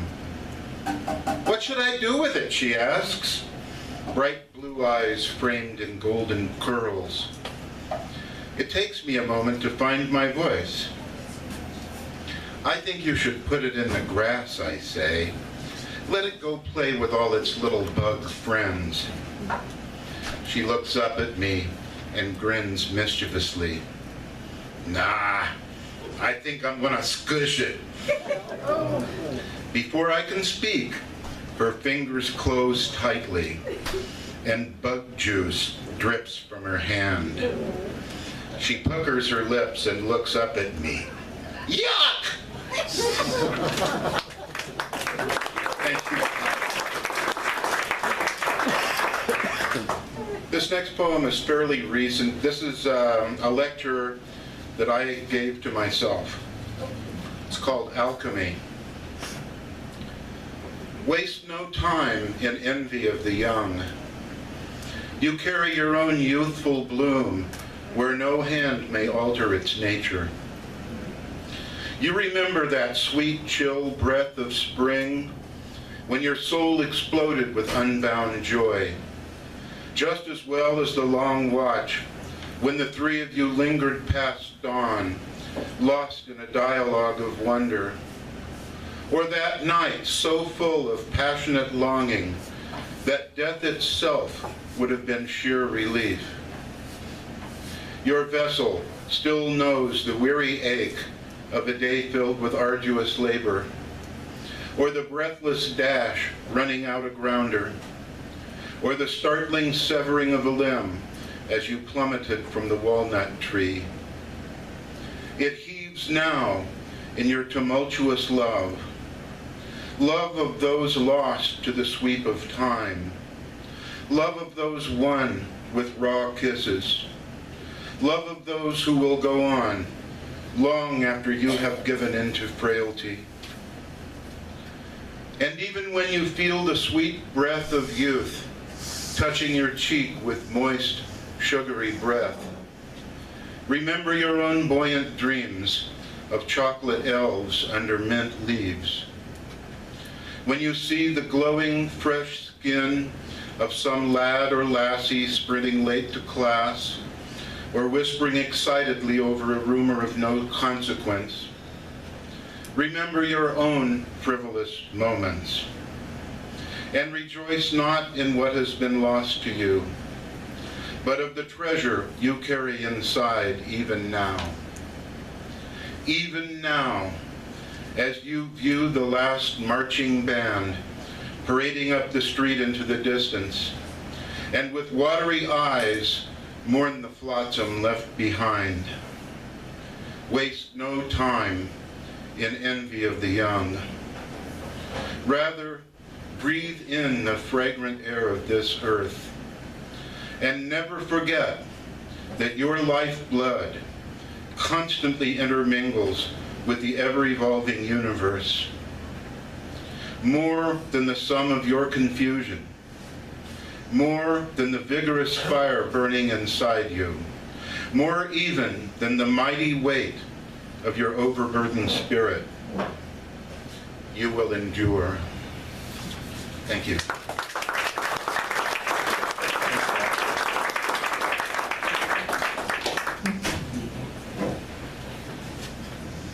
The next writer, Ken Langness, is a friend of mine that I met when I started going on a fairly regular basis to the S Street Writers Workshop. That's a great spot downtown in the S Street Rec Center at 13th and F. Terry is the mediator and the facilitator for the workshop for the last 12 or 13 years. It's been a great success. They have published 11 anthologies so far and are working on collecting poems for number 12. Ken has, as most of us, has been writing poems about everything for a number of years, and about 3 months ago he suddenly hit on his topic, on his subject, and I will let, you'll immediately figure this out. I will let Ken come up and read 3 or 4 of his poems on that subject.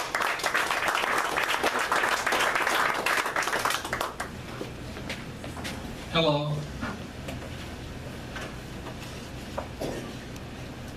I showed Evil Baby 1 to Mary Kay Stillwell last August. She read it and she said she wanted to see more about Evil Baby. So I started writing Evil Baby poems. I typed out number 22 last week. The first one is just simply called Evil Baby. I saw myself walking along the malls of the Plasma Center, It was there that I saw in a nurse's arms a green scaly baby with eyes as red as apples. I knew this was Satan and I was horrified. As I was walking home, a voice came from a cloud that said, "Father God, Father God." I woke up and went to a coffee shop where there was a Native American smoking and drinking coffee. I told him about my vision and asked him what he thought it meant. He said that I was the evil baby and God was purifying me. The doctor asked me to lie on a futon. He told me to close my eyes and picture myself in a grassy field with a path that led to a house with an open door. He said to go into the house and tell him what I see. I said I saw the evil baby, and he said, "But you're the evil baby." And I said, "Yes." And he said, "Satan?" And I said, "Yes." I went to Hollywood in an old beat-up VW Bug with a change of underwear, a toothbrush, and a little money, in hopes of being discovered and becoming a big star. I went to my first audition, and the manager looked at my file and said, "So you're the evil baby?" And I said, "Yes." And he said, "Satan?" And I said, "Yes." And he said, "Mister, you've got the part."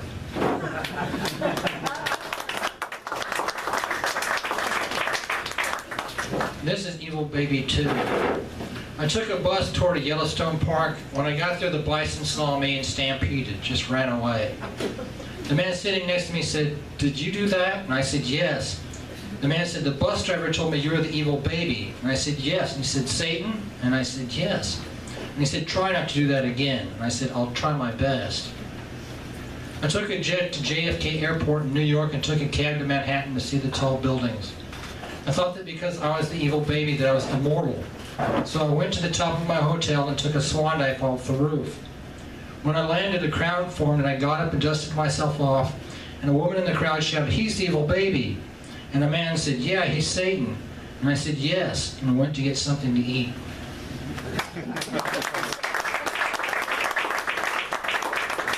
This is Evil Baby 3. I drove my VW to New Orleans and found a hotel close to the French Quarter. I wanted to see the Bourbon Street at night. When I got there, it was wild, people wall to wall. There were saxophonists on every corner. I stopped by one musician and listened for a while, then dropped a 20 in his sax case. He said, "I know you. Word has it that you're the evil baby." And I said, "Yes." And he said, "Satan?" I took a cruise ship to an island paradise in the Caribbean. When I got there, I found they had a food item called conch. The islanders used conch for everything from salad to fritters. I went to a cafe on the beach and ordered the conch salad. I thought it was horrible. I told the waitress and she said, "I know you. I saw you in the paper. You're the evil baby." And I said, "Yes." And she said, "Satan?" And I said, "Yes." And she said, "So you don't like conch? Boy, you're an odd one." I said, "Well, I'm Satan, so what do you expect?"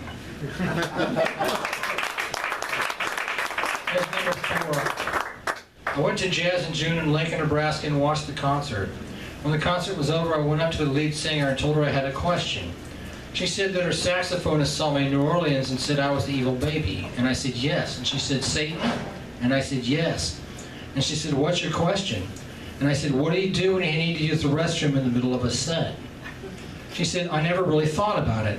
And she said sarcastically, "Thanks for bringing it to my attention." And I said earnestly, "You're welcome." Thank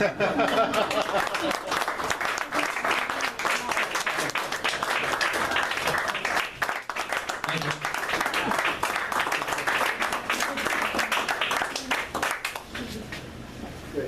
And he's on number 22, and I've read most of those before that. And tongue-in-cheek is in there somewhere. There's some of that description of it. They're pretty funny. They're pretty amazing and surprising. So that's good for me and good for you too. Next person up is my friend Heidi Hermanson, who has been a force for poetry for probably 12 or 15 years in Omaha. She's been involved in editing and writing and publishing. She also has been involved in arranging and conducting a number of poetry seminars, workshops, and meetings. I've been to some of those. She's done some aphrastic poetry events in Lincoln, I believe, down at, I think it was Mission Art Gallery a couple of years ago. So she has a wide variety of experience. And on top of that, she has some very hilarious stuff and some very sobering stuff, and you'll get to make your mind up which is which. Heidi.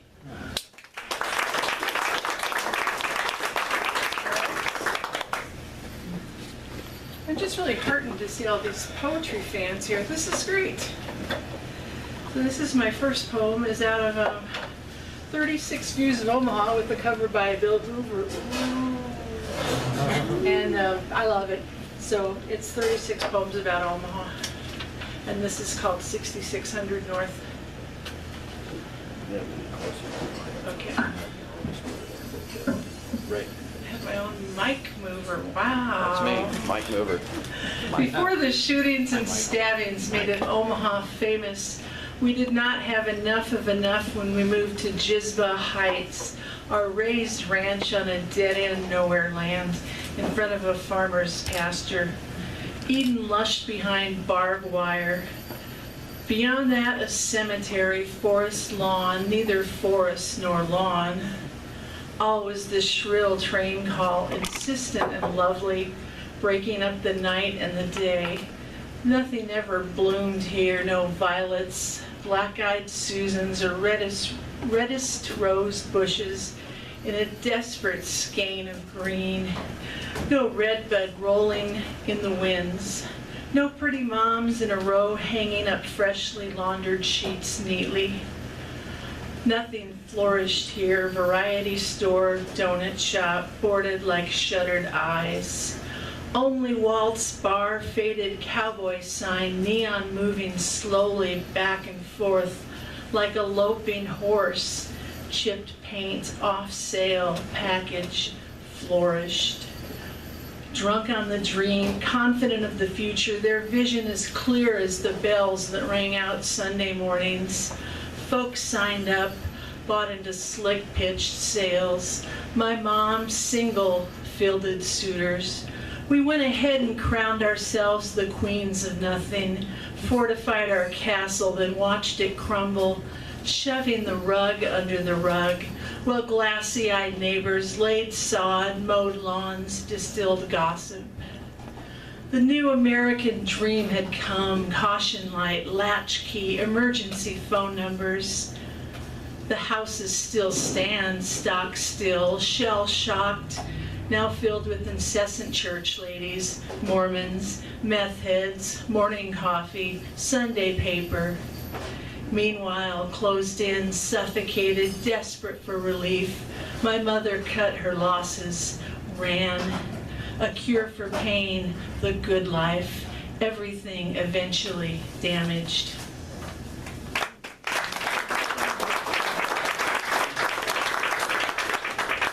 I didn't say it would be pretty. Okay, so my friend Kelly was delighted when this poem got published because she's in it. It's called At the Downtown Y. And this is from the Flatwater Stirs, Wayne State Press. So this is a nice book if you look at it up close. Come see me, it's got every county on it, so I like that. At the Downtown Y. I want to do the weight machine barefoot in this cavernous clink, echoing with the groans of baboons and gorillas. Throw those blocks in the air and watch them make impact. Plant flowers in the hair of the gorillas and silverbacks pumping iron in a never-ending circle of metal and sweat. There's one lone wolf you just know would put you on the 6 o'clock news faster than you could say stop. But in my world, everyone is awesome. All the women look like Jennifer Flashdance, and all the men are a variation of Bob Birdsong on toast. This is a real thing, look him up. Kelly shows up with an aquamarine fit suit and what looks like a whip. She megawatts that, you know what would be fun grin? The men fall helplessly to their feet, unbound. As for Wolfie, he's just another whiff of smoke to be blown out.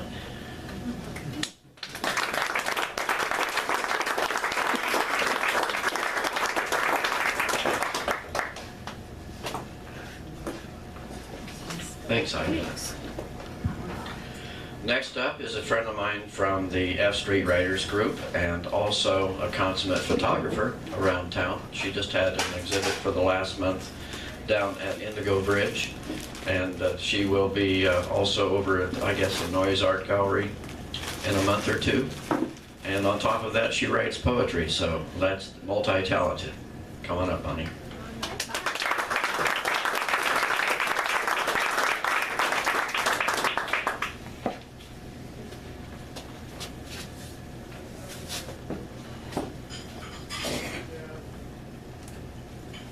Thank you, Rex. And I wanted to say amen to your comments about the F Street Writers Workshop. Terry does such an incredible job. I feel like I should be paying tuition. He just puts hours and hours into preparation for that group. And I've been a member of that for a few years, but I mostly do photography. So, and I've never read here before. And if I can see, several weeks ago I was in the ER with blood sugars of over 600. I hadn't taken my blood sugars for a long time. And after seeing an endocrinologist on Friday, now it's down to 74. So my eyes are kind of being weird. But I was born in South Dakota and moved to Minnesota when I was about 5. And my father's parents came from Denmark and Sweden in the 1800s. And we had family land up there that my dad lived in a one-room log cabin up there in north central Minnesota. And so we got to go up there and experience what it was like for him growing up with wood stove and kerosene lanterns and go to the well for water. And my grandfather was, I think, like 95 when I was like 5 years old. So he got to be in my life for a while. And I really identify with Minnesota. When I started writing, I wrote a lot about Minnesota. And I, at some point, found out that my parents had spent the summer camping up there before I was born. So I was excited to hear that I had been conceived in Minnesota. And so I wrote this poem. It's called The North Knows My Name. They call me timber. I am an alien tree, a conifer. I'm going to have a hard time reading this. A conifer whose grandmother's arms raised to cradle snows in Sweden. My grandfather's seeds were sailed from Denmark on an immigrant ship through the Atlantic and through the big lakes. Minnesota is the place of my beginning. I was conceived in a meadow surrounded by birches and firs. My mother lay in a mound of newly gathered grasses. My father wore rich woodland mosses on his front and back. The wood wolves smiled and howled and protected the pig when they slept. My name is Northern Star. I know the Milky Way. I'll go by the drinking gourd. I'll elude the dogs that bay. I know the way. I know the way.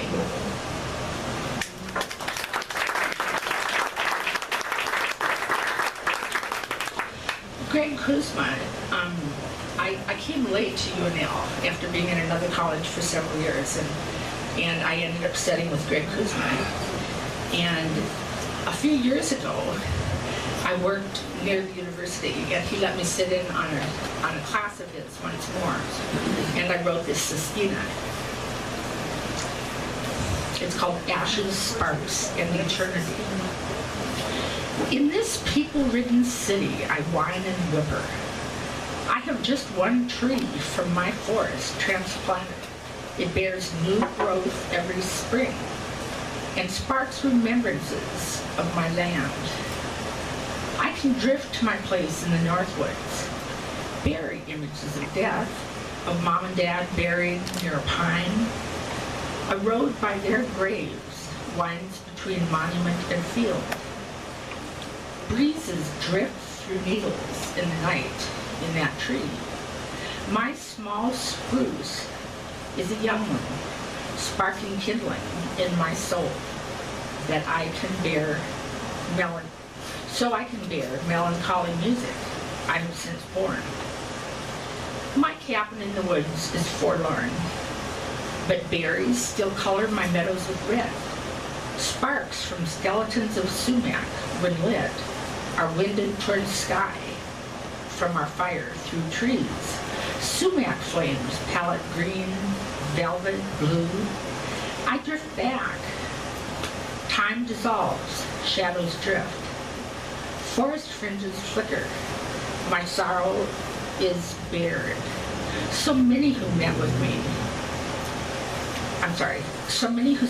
me, a whole family tree. Cousins, uncles, grandpa, aunts. I bury my dreams of tomorrow, so gone in this wind.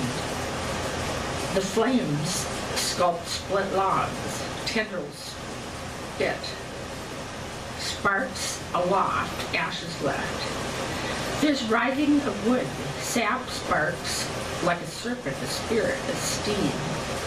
Ashes drift as residue of resin in pine knots winds sputtering down. The sap bears the life force. Not all will be buried. There's new life in my essence, in these trees. In autumn, burning bushes where once were green trees. As my spruce screams in the spring, fall riot sparks sureness in my step. Like phoenix once buried in ashes, fancy takes flight. Not adrift in a void. On this land, I am born over again. Familiar faces in fire wind through my beings like wind. They were trees my ancestors born, lived, and died. Aloft with the sparks, they now drift the Milky Way. Meteor flares. It is here I am born.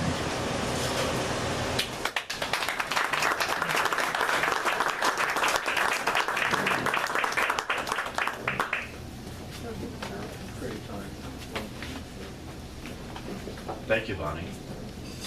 Our next writer up is the person that was standing up here about 6 o'clock and talked about their book of authors, and I told her that does not impinge on your time to get up and read a poem. There are enough differences in there that we can go with that. So Charlene has been busy over the last few years, published a few books, and has taken pictures of light bulbs and things like that, which I thought was a lot of fun. So now she will read us something. Charlene.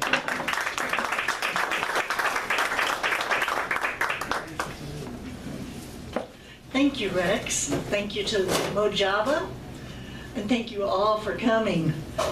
It's too nice to be inside. I'll start with this one because it's Poetry Month, and it was written for Poetry Month by a friend of mine. Now, I said I wasn't an English teacher, but I do hang out with some. So this is by Deborah McGinn, who's an English and creative writing teacher at Lincoln High. And tonight she's downtown with her slam poetry team. And they're competing. And if you've never seen slam poetry by the high school kids, go see it. It's fun. This is her poem. Let's see if I can see it, that'd help. Let's become poetry felons. Let's forego originality and become poetry felons. At the busiest moment of the afternoon, crooks with stolen verse on our lips. Let us stand on the edge of a curb in New York City. Someone will pull us back from the traffic by our shirt collars. An opportunity to peddle line by Pulitzer line and claim it as our own.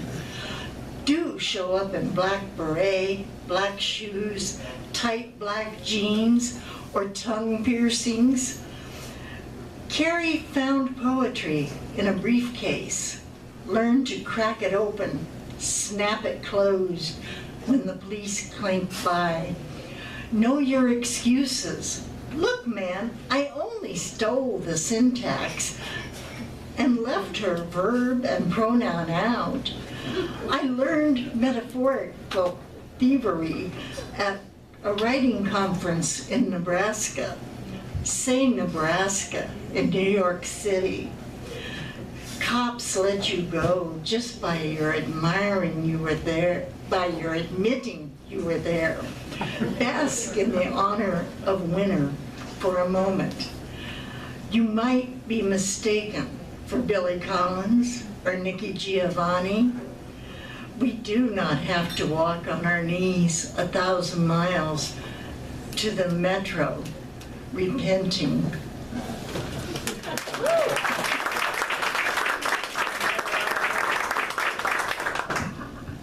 Thank you. And this is mine. Somebody gave me a word to write on. I don't follow directions too well. Her word was dancing. Needles, pins, and swallows. One swallow does not a summer make. As adages go, this does too. This is not a poem about the dress which lay at rest on her sewing machine, pleats pinned but not yet encased in its waistband, nor of the needle broken from an unremoved pin, struck when she looked up at the woman who said, "You're doing it all wrong," nor the single stitch, halted as it was in mid-seam and snapped from the bobbin and spool that birthed it, but about the girl who went back the next day to her machine and said, "I have a new needle.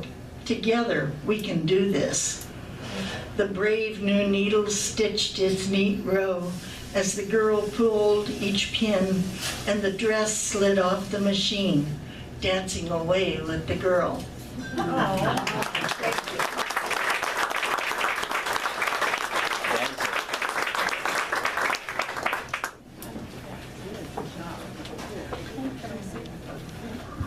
She did use the word dancing. I think that's important. And it showed up in a way that I had not anticipated. I always like poetry that does that. That's much fun. Next person up is a friend of mine, Susan Howell, who I've known since she and Bob got serious a few years ago. And we have been in the same Bible study with them and the Weeks and a few other people for 22 years now, twice a month. We're very good friends, and Susan has written some things in the past, and she decided, oh, I'm going to be brave. I'm going to get up, and everyone else can celebrate with me. Susan Howell.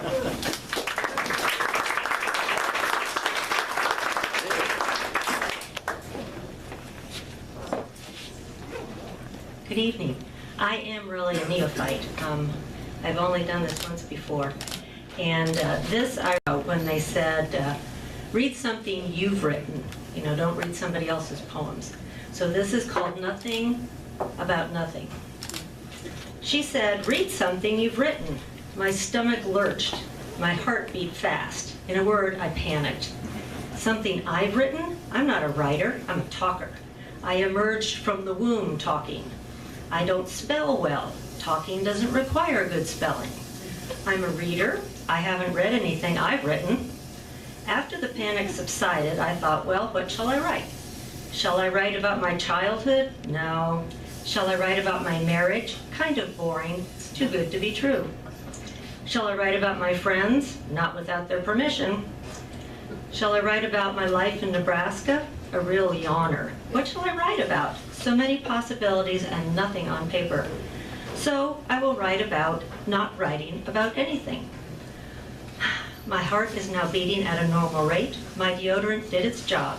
I survived.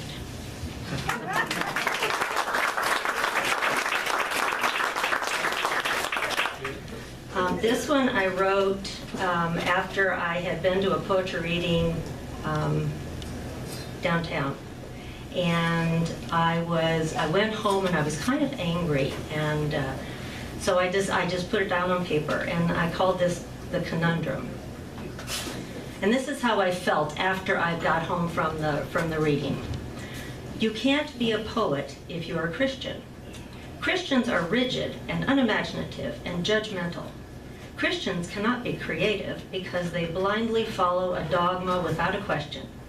Christians write boring treatises on how many times the word "the" is used in the New Testament.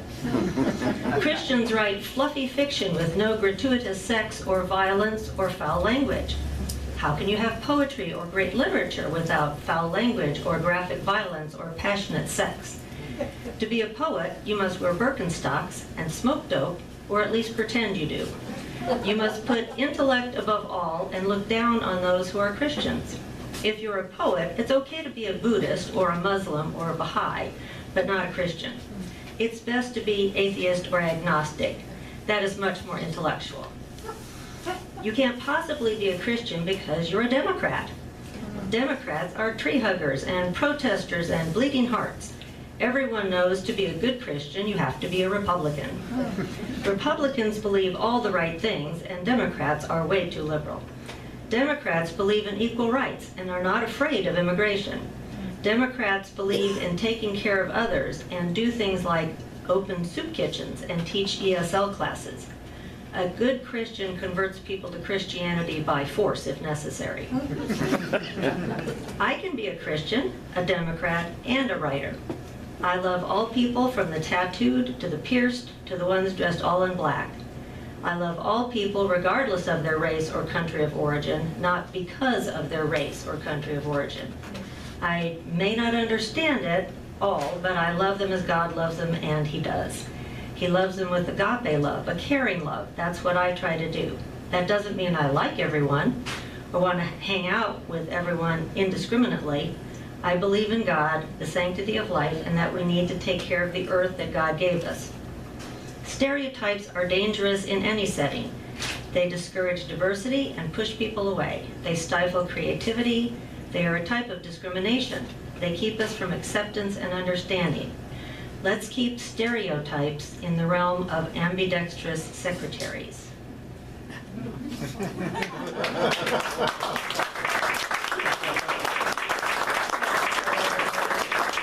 Waiting to see if you got that. When Rex read that poem the first time I sent it to him, I don't think he liked it very much. Anyway, and this is one I just wrote like 2 days ago, just hit me. It's very short.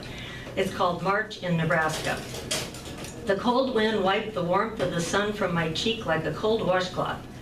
The sun shone brightly, trying hard to pretend it was spring, but it was making little impact. The crisp air smelled like dirt and grass and things promised.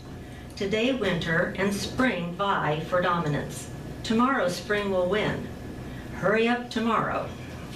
That's it.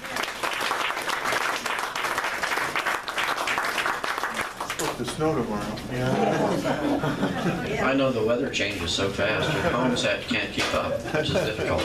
Thanks, Susan, I appreciate that. Next up is my friend Juanita Rice. She moved back to Lincoln some years ago. I think first of all she lived out by Friend, Nebraska, and then eventually got tired of driving into Lincoln about 4 times a day to do things here. And so she does live in town, and right down next to some friends of mine, the Smiths, in South 29th or 30th, somewhere out there. That's a good neighborhood. So I also occasionally see Juanita in one of my writing groups that I go to, and I was very pleasantly entertained with the Shakespeare production last year and out in the park, and that was so much fun. And so with that, I'll give you a flavor of what she's up to. Juanita Rice.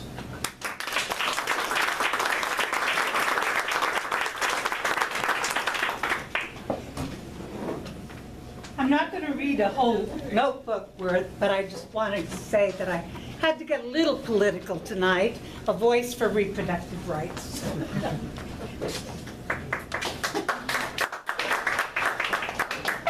Okay, I think I'll be pretty good, huh? All right. When I do Shakespeare, I don't need a mic. I can see why. This is called Night Sweats. He comes on me in the night, stirring my nerves, till I shiver, swell. Sweat oozes like a shimmering dew from every hot pore. He comes to wake me to my dreams.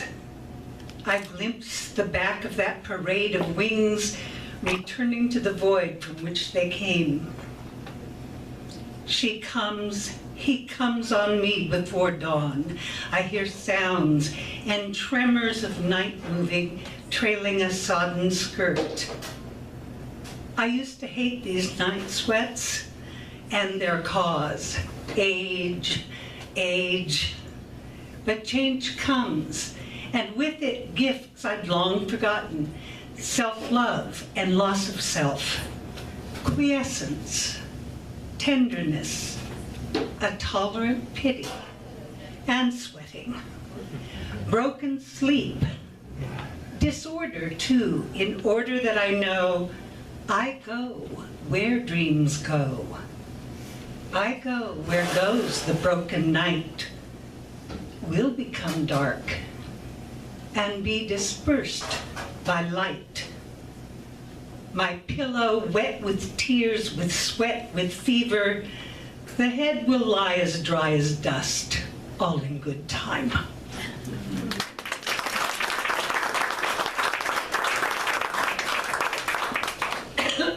Excuse me.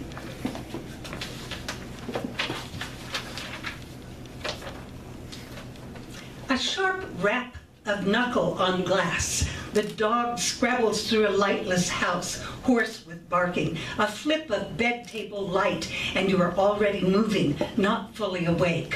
Why do you hurry? To find no one, nothing, all silent, still. Peering out, immobile, you breathe. The dog sighs, no sister in dark tears, no brother with midnight news, no lover returned from long ago youth to rescue your dream-tossed life. Midnight as dark as the past, as full of dreams. Anything could surface in the suspended stillness. Anything could tap at a door saying your name. A rescue from the quiet of age, of sleep, of night. Smiling, you tap back a message. Still here. You too?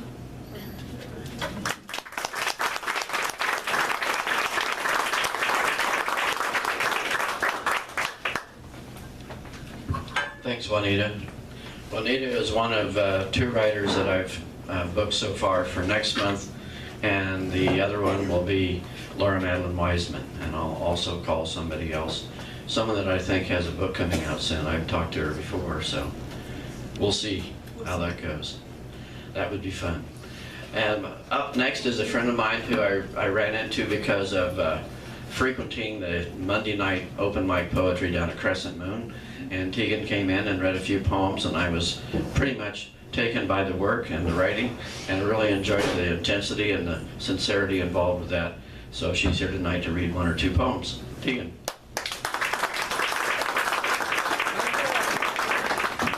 I'm going to make Rex work for his money here. Crank up the mic. There we go. Thank you. How close are we? That's pretty good. I think that's all right. Yeah. Thanks. Rex emailed me and said, hey, it's Poetry Month at Mojave, come read something. And I was like, Rex, I haven't really written much for a while. And he said, that's okay. Bring something that has moved you out of your intended path recently.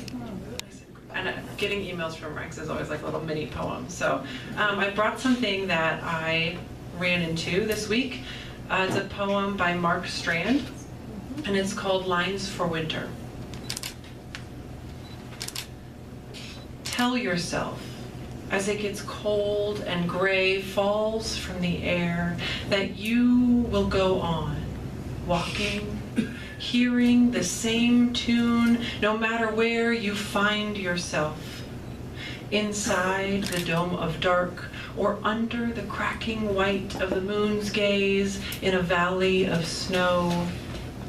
Tonight, as it gets cold, tell yourself what you know, which is nothing but the tune your bones play as you keep going. And you will be able for once to lie down under the small fire of winter stars. And if it happens that you cannot go on or turn back, and you find yourself where you will be at the end, tell yourself, in that final flowing of cold through your limbs, that you love what you are.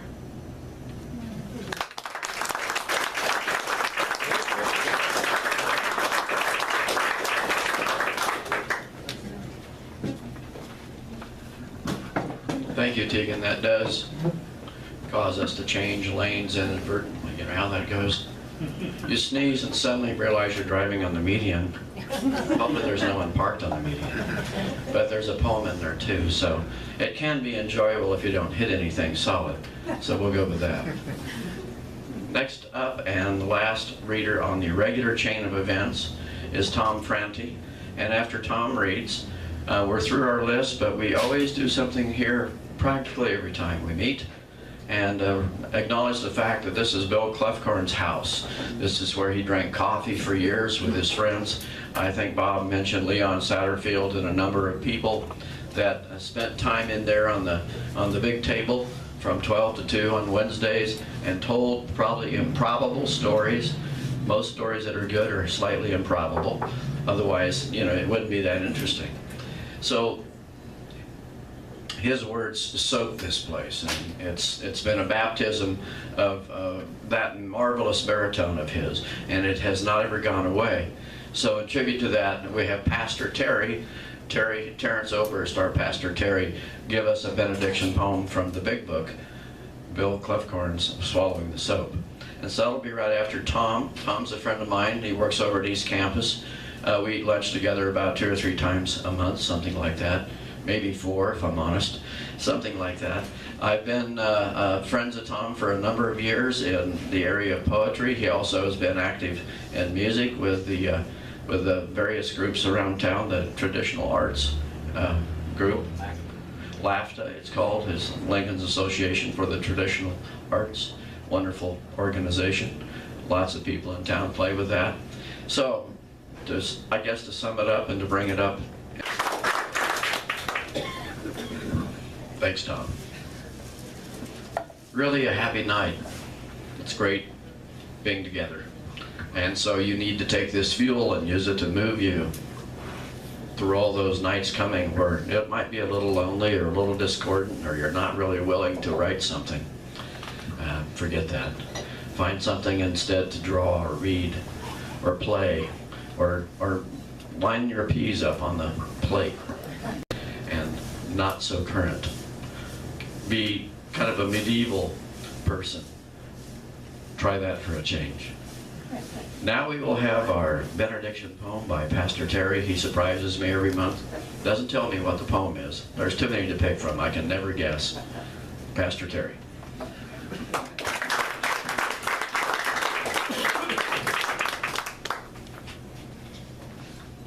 I'd just like to thank Rex for organizing this and for all you wonderful poets that participated in making April truly a wonderful month for poetry. I'm in a unique position. I get to see Ken Langus's new Evil Baby poems about after they're written, so it's kind of cool. But anyway, I'm going to read a poem by Bill. It's a shorter one, but it's about actually music, the poetry of music, and how the poetry of music is in everything. So I'll go ahead. In the beginning was the music. Music in the rippling of moving water. Music in a west wind, soughing through the grasses, waltzing through the limbs and the leaves of oak and maple and sycamore and pine. Music in the seed from the cottonwood falling. Music in words and in the absence of words.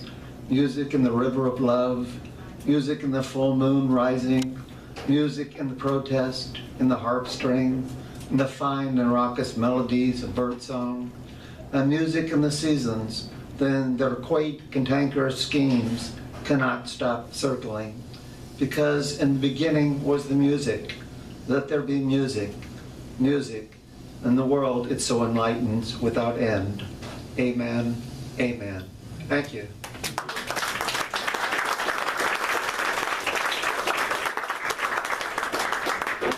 Thank you all for being here. Don't forget the tip jar for our 3 traveling poets from Omaha.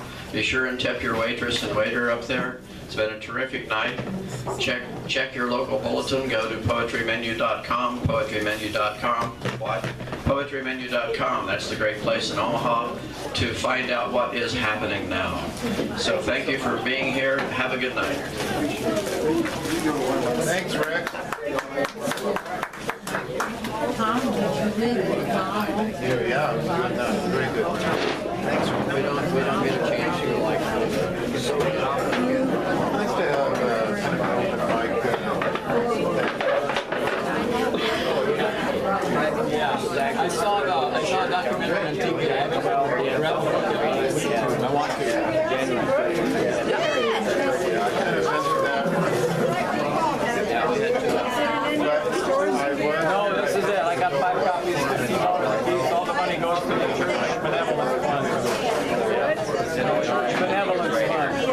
American Party. Our Savior Lutheran Church. I like Lutheran. Yeah.